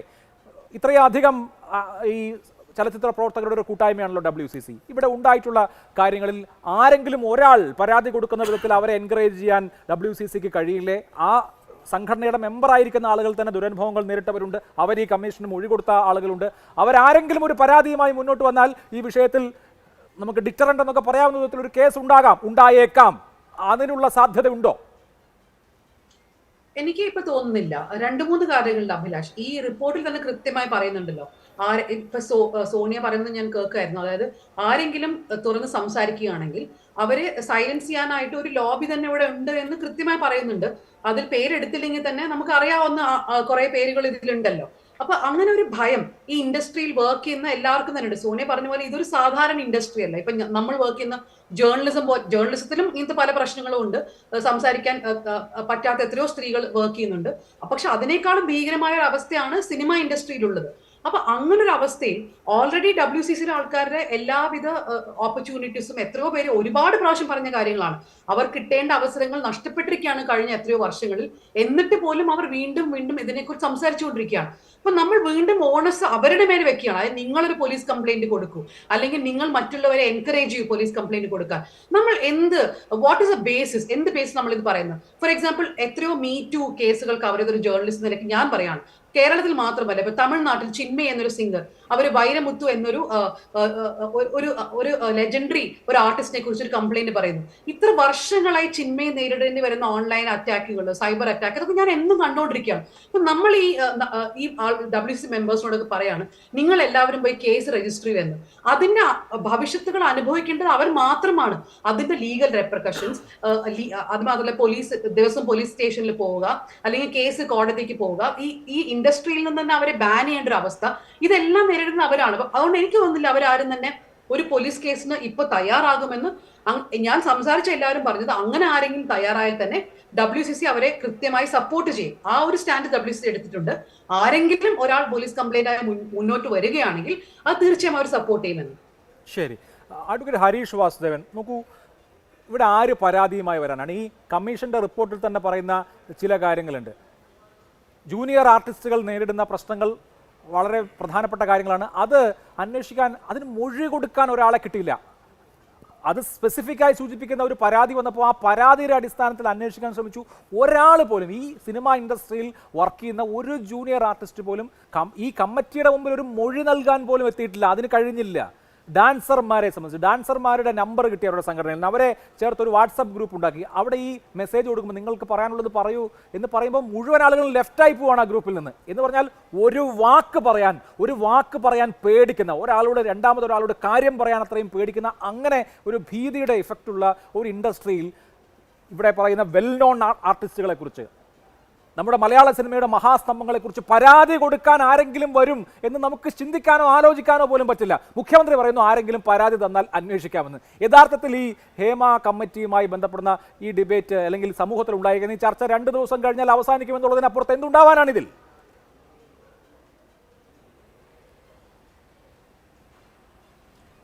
എത്ര ഭംഗിയായിട്ടാണ് ഈ വർഷങ്ങളെടുത്ത ഈ പ്രോസസ്സിനെ മുഖ്യമന്ത്രി ഇന്ന് ഈ ബാധ്യത മുഴുവനും എടുത്ത് ഈ പരാതി പറഞ്ഞ ആളുകളുടെ തലയിൽ വെച്ചത് എന്ന് അഭിലാഷ് ആലോചിച്ച് നോക്കൂ. സ്റ്റേറ്റ്, അതായത് എല്ലാത്തരം ക്രൈമിനെയും തടയാൻ ഉത്തരവാദിത്തമുള്ള, അതായത് മുഖ്യമന്ത്രിക്ക് വണ്ടി കൊടുക്കുന്ന ഉൾപ്പെടെ, മുഖ്യമന്ത്രിയുടെ സഞ്ചാരം, മുഖ്യമന്ത്രിയുടെ ശമ്പളം തുടങ്ങി പോലീസ് സേനയുടെ ശമ്പളം ഉൾപ്പെടെ നമ്മൾ തീറ്റിപ്പോറ്റുന്ന ഈ ഭരണ സംവിധാനം മുഴുവൻ ഉണ്ടാക്കിയിരിക്കുന്നത് ഭരണഘടന എനിക്കും നിങ്ങൾക്കും തന്നിരിക്കുന്ന നമ്മുടെ മൗലികാവകാശങ്ങൾ പ്രൊട്ടക്റ്റ് ചെയ്യാനും നമുക്കെതിരായി നടക്കുന്ന ക്രൈം പ്രൊട്ടക്റ്റ് ചെയ്യാനും വേണ്ടിയാണ്. അങ്ങനെ ചെയ്യുന്നതിൽ ഈ സ്റ്റേറ്റ്, ഞാനൊരു ഇന്നപ്പോഴത്തെ മുഖ്യമന്ത്രിയല്ല പറയുന്നത്, ഈ സ്റ്റേറ്റ് എന്ന സംവിധാനം പൂർണ്ണമായി പരാജയപ്പെട്ടു എന്നുള്ളതിന് തെളിവാണ് സർക്കാരിൻ്റെ ചെലവിൽ അച്ചടിച്ച ഈ രേഖ. ഇന്നലെ വരെ സിനിമാ മേഖലയിൽ നടന്നതിലും എന്തു പുതിയ കാര്യമാണ് ഹേമ കമ്മിറ്റി റിപ്പോർട്ട് കൊണ്ടുവന്നതെന്ന് ചോദിച്ചാൽ എൻ്റെ ഉത്തരം, ഇന്നലെ വരെ നമ്മൾ ചായക്കടകളിലും അല്ലെങ്കിൽ അന്തിച്ചർച്ചകളിലും മാത്രം കേട്ടിരുന്ന ഗോസിപ്പിംഗ് എന്ന് പറയുന്നതിൽ നിന്ന് അപ്പുറത്തേക്ക് ഇതൊരു സർക്കാർ രേഖയായി കോടതിയിൽ തെളിവുള്ള ഒരു വാലിഡ് ഡോക്യുമെൻ്റ് ആയിട്ട് മാറുകയാണ് ഹേമ കമ്മിറ്റി റിപ്പോർട്ട്. ഈ റിപ്പോർട്ട് വരുമ്പോൾ എന്താണ് സ്റ്റേറ്റിൻ്റെ ഉത്തരവാദിത്വം? സ്റ്റേറ്റ് ഈ സ്ത്രീകളെ പ്രൊട്ടക്റ്റ് ചെയ്യുന്നതിൽ സമ്പൂർണ്ണമായി പരാജയപ്പെട്ടു എന്നുള്ളതാണ്. സ്റ്റേറ്റിൻ്റെ മിഷണറി, എൻ്റയർ പോലീസ് ഫോഴ്സ് നാണകടേണ്ട ദിവസമാണിത്. കാരണം അവരെ പ്രൊട്ടക്റ്റ് ചെയ്യുന്നതിൽ, അവരുടെ ഫണ്ടമെൻ്റൽ റൈറ്റ് പ്രൊട്ടക്റ്റ് ചെയ്യുന്നതിൽ പരാജയപ്പെട്ടു. ഇനി അടുത്ത സ്റ്റേജ് എന്താണ് സൊല്യൂഷൻ? ഇതാ സർക്കാരിൻ്റെ ബാധ്യത മുഴുവനും ഇപ്പോൾ ഇത് അനുഭവിച്ച സ്ത്രീകളുടെ തലയിലേക്ക് കെട്ടിവെച്ചിരിക്കുകയാണ് മുഖ്യമന്ത്രി. എന്നിട്ട് പറയുന്നു നിങ്ങൾ ആരെങ്കിലും ഒരാൾ പരാതിയുമായി വരുമെന്ന്. ശബരിമലയിൽ സ്ത്രീകൾക്ക് കയറാമെന്ന് സുപ്രീം കോടതി വിധി പറഞ്ഞിട്ട് കേരളത്തിൽ ഒരു സ്ത്രീ പോലും അവിടെ നടന്നു ചെല്ലാൻ പേടിച്ച ഈ കേരളത്തിൽ ഇരുന്നുകൊണ്ടാണ് മുഖ്യമന്ത്രി അതിലും ശക്തരായിട്ടുള്ള മാഫിയകളെ നേരിട്ടുകൊണ്ട് ഈ പരാതി പറയാൻ ആളുകൾ വരണമെന്ന് പറയുന്നത്. എപ്പോൾ?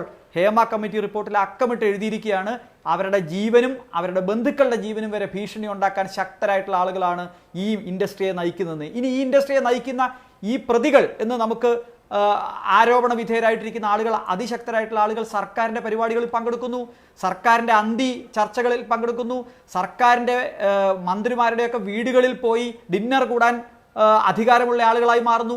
ഇവരെയൊക്കെ കാണുന്ന ഈ പാവം സ്ത്രീകൾ, അതായത് മുഖം പോലും പുറത്തു കൊണ്ടുവരാൻ പറ്റാത്ത, ഒരു സർക്കാർ സംവിധാനത്തെയും വിശ്വാസമില്ലാത്ത ഈ പാവം സ്ത്രീകൾ ഇനി രംഗത്ത് വന്ന് ഇവരെ നേരിടണമെന്ന് പറയുമ്പോൾ ഈ മുഖ്യമന്ത്രി പോലും, ഈ മന്ത്രിസഭ പോലും, ഈ ഭരണ സംവിധാനം പോലും, ഈ DGP പോലും ഈ പ്രതികൾക്ക് കൂട്ടുനിൽക്കുന്ന ഈ സംവിധാനത്തിനകത്ത് ഇനി പരാതിയുമായി മുന്നോട്ട് വരണമെന്ന് പറഞ്ഞാൽ ആര് വരാനാണ്?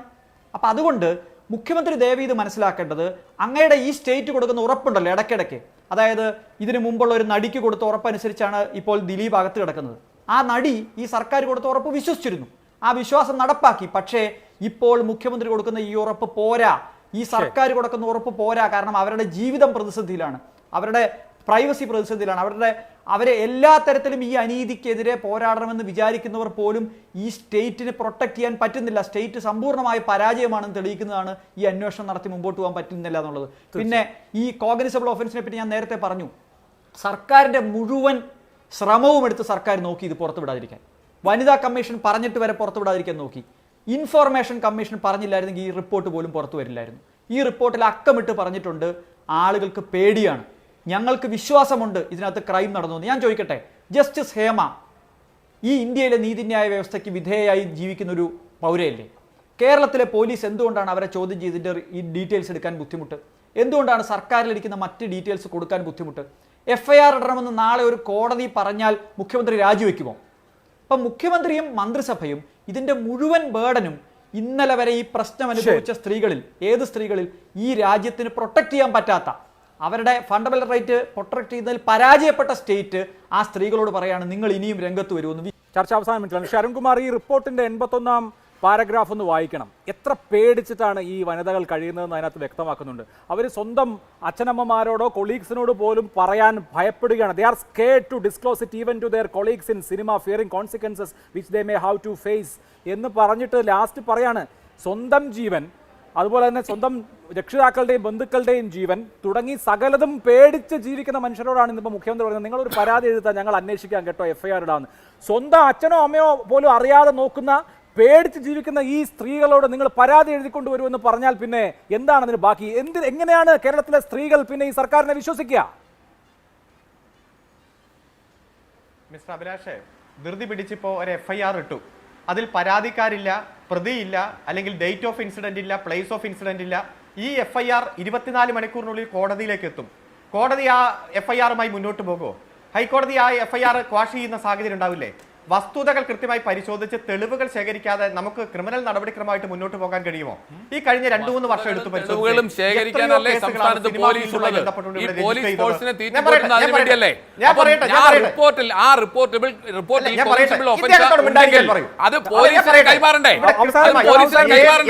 എന്തുകൊണ്ട് പോലീസിൽ കൈമാറുന്നില്ല? ഉമ്മൻചാണ്ടിക്കെതിരെ പോലും നിങ്ങൾ എന്തെല്ലാം അപഖ്യാതിയാണ് പറഞ്ഞുണ്ടാക്കിയത്. ഈ കേസ് ഈ സംസ്ഥാനത്തെ സ്ത്രീകളെ ബാധിക്കുന്ന അല്ല, വിഷയവുമായി ബന്ധപ്പെട്ട കേസ് ഇദ്ദേഹത്തെ കുറിച്ചുള്ള എന്തുകൊണ്ട് പോലീസ് അലമ്പുകളെ കൈമാറിയില്ല? ചർച്ചയ്ക്ക് ശരി, എന്തുകൊണ്ട് ശരി, പോലീസ് ശരി, സാറിന് പറയാൻ അനുവദിക്കില്ല. എന്തുകൊണ്ട് അദ്ദേഹത്തിന് DGP സമയം അതിന്മേൽ കൊടുക്കും. അടയിരുന്നു? അതിനെക്കുറിച്ച് മറുപടി പറയണ്ടേ? അല്ല DGP എന്തുകൊണ്ട് അടയിരുന്നു? അതാണ് നമുക്ക് ഞാൻ പറയട്ടെ. conclude ചെയ്യേണ്ട സമയം. അല്ല, ആരും കൃത്യമായി പെട്ടെന്ന് മറുപടി പറയൂ. പറയാം. ഇദ്ദേഹം പറയൂ. ഒച്ചപ്പാടും ബഹളം. പറഞ്ഞോളൂ. ഇവിടെ ദിലീപിനെതിരെ കേസെടുത്തു, വിജയ് ബാബുവിനെതിരെ കേസെടുത്തു, സംവിധായകൻ ഒമർ ലുലുവിനെതിരെ കേസെടുത്തു, ഡിവൈഎസ്പിയും നടനുമായ മധുസൂദനെതിരെ കേസെടുത്തു. അതല്ല അതുപോലെ ചോദ്യം. ശ്രീനാഥ് ഇവിടെ ഒരു വാസിക്കെതിരെ കൂട്ടം കേസെടുത്തു. സഹോദരിമാർ, ഈ അടുത്ത കാലത്ത് ഒന്നും എത്രയോ രണ്ടുമല്ല, കേസുകൾ ഒരു എടുത്തു. കൂട്ടം ഞാൻ സഹോദരിമാർ പറഞ്ഞോളാം. അവരുടെ ഞാൻ പറഞ്ഞോളാം. തൊഴിലിടത്തിൽ ഇതൊക്കെ അവരുടെ നോക്കാൻ തൊഴിലിടത്തിൽ ഇച്ഛാശക്തിയുള്ള അവർ ഗവൺമെന്റ് ഇവിടെ സെക്ഷലി ഉണ്ട്. അബ്യൂസ് ചെയ്യപ്പെടുന്നു, താങ്കൾ- അവരെ ലൈംഗികമായി താങ്കൾ- പീഡിപ്പിക്കപ്പെടുന്നു താങ്കളുടെ എന്ന് പറഞ്ഞിട്ട് ഗവൺമെന്റ് പോലും പറഞ്ഞാൽ മതി. കേസെടുക്കാൻ ഞാൻ കഴിയാത്ത പറയാം. പോലീസ് ഇച്ഛാശക്തിയോടെ അതിന്റെ തലപ്പത്തിരിക്കുന്ന പ്രവർത്തിക്കുന്ന പിണറായി ഗവൺമെന്റ് വിജയനെ ഇവിടെ കുറിച്ച് ഇനി എന്താ പറയേണ്ടത്? കമ്മീഷനെ വെക്കാൻ ശരി, ശരി. കമ്മിറ്റിയെ വെക്കാൻ ശേഷിയുണ്ടെങ്കിൽ അതെ, ആ അതെ, അതെ. നടപടിക്രമങ്ങളുമായിട്ട് മുന്നോട്ട് പോകാനുള്ള ഉത്തരവാദിത്വം ഈ ഗവൺമെന്റിനുണ്ട്. ഉണ്ട്, ഉണ്ട്, ഉണ്ട്. കാണുന്നുണ്ട്. കഴിഞ്ഞ 4 വർഷമായിട്ട് കഴിഞ്ഞ 5 വർഷമായിട്ട് പലരെയും അയച്ച് തടസ്സപ്പെടുത്തിക്കൊണ്ട് സമൂഹത്തിലേക്ക് വിടാതെ ഓക്കെ, നിങ്ങൾ ഇതിലെ ഉന്നതന്മാരെ സംരക്ഷിക്കാൻ നടത്തിയ നീക്കങ്ങളെ സംബന്ധിച്ച് കേരളീയ സമൂഹത്തിന് നല്ല ബോധ്യമുണ്ടായിരുന്നേ. ശരി, നല്ല ശരി, ബോധ്യമുണ്ട്. എന്തായാലും ശരി, എന്തായാലും പൊതുസമൂഹത്തിന് ബോധ്യപ്പെടുന്ന നടപടികൾ, പൊതുസമൂഹത്തിന് ഈ സിസ്റ്റത്തിൽ വിശ്വാസം വരുന്ന നടപടികൾ ഉണ്ടാവട്ടെ എന്ന് വിചാരിക്കാം. എല്ലാ പാനലിസ്റ്റുകൾക്കും നന്ദി. സൂപ്പർ പ്രൈം ടൈം അവസാനിക്കുന്നു. നമസ്കാരം.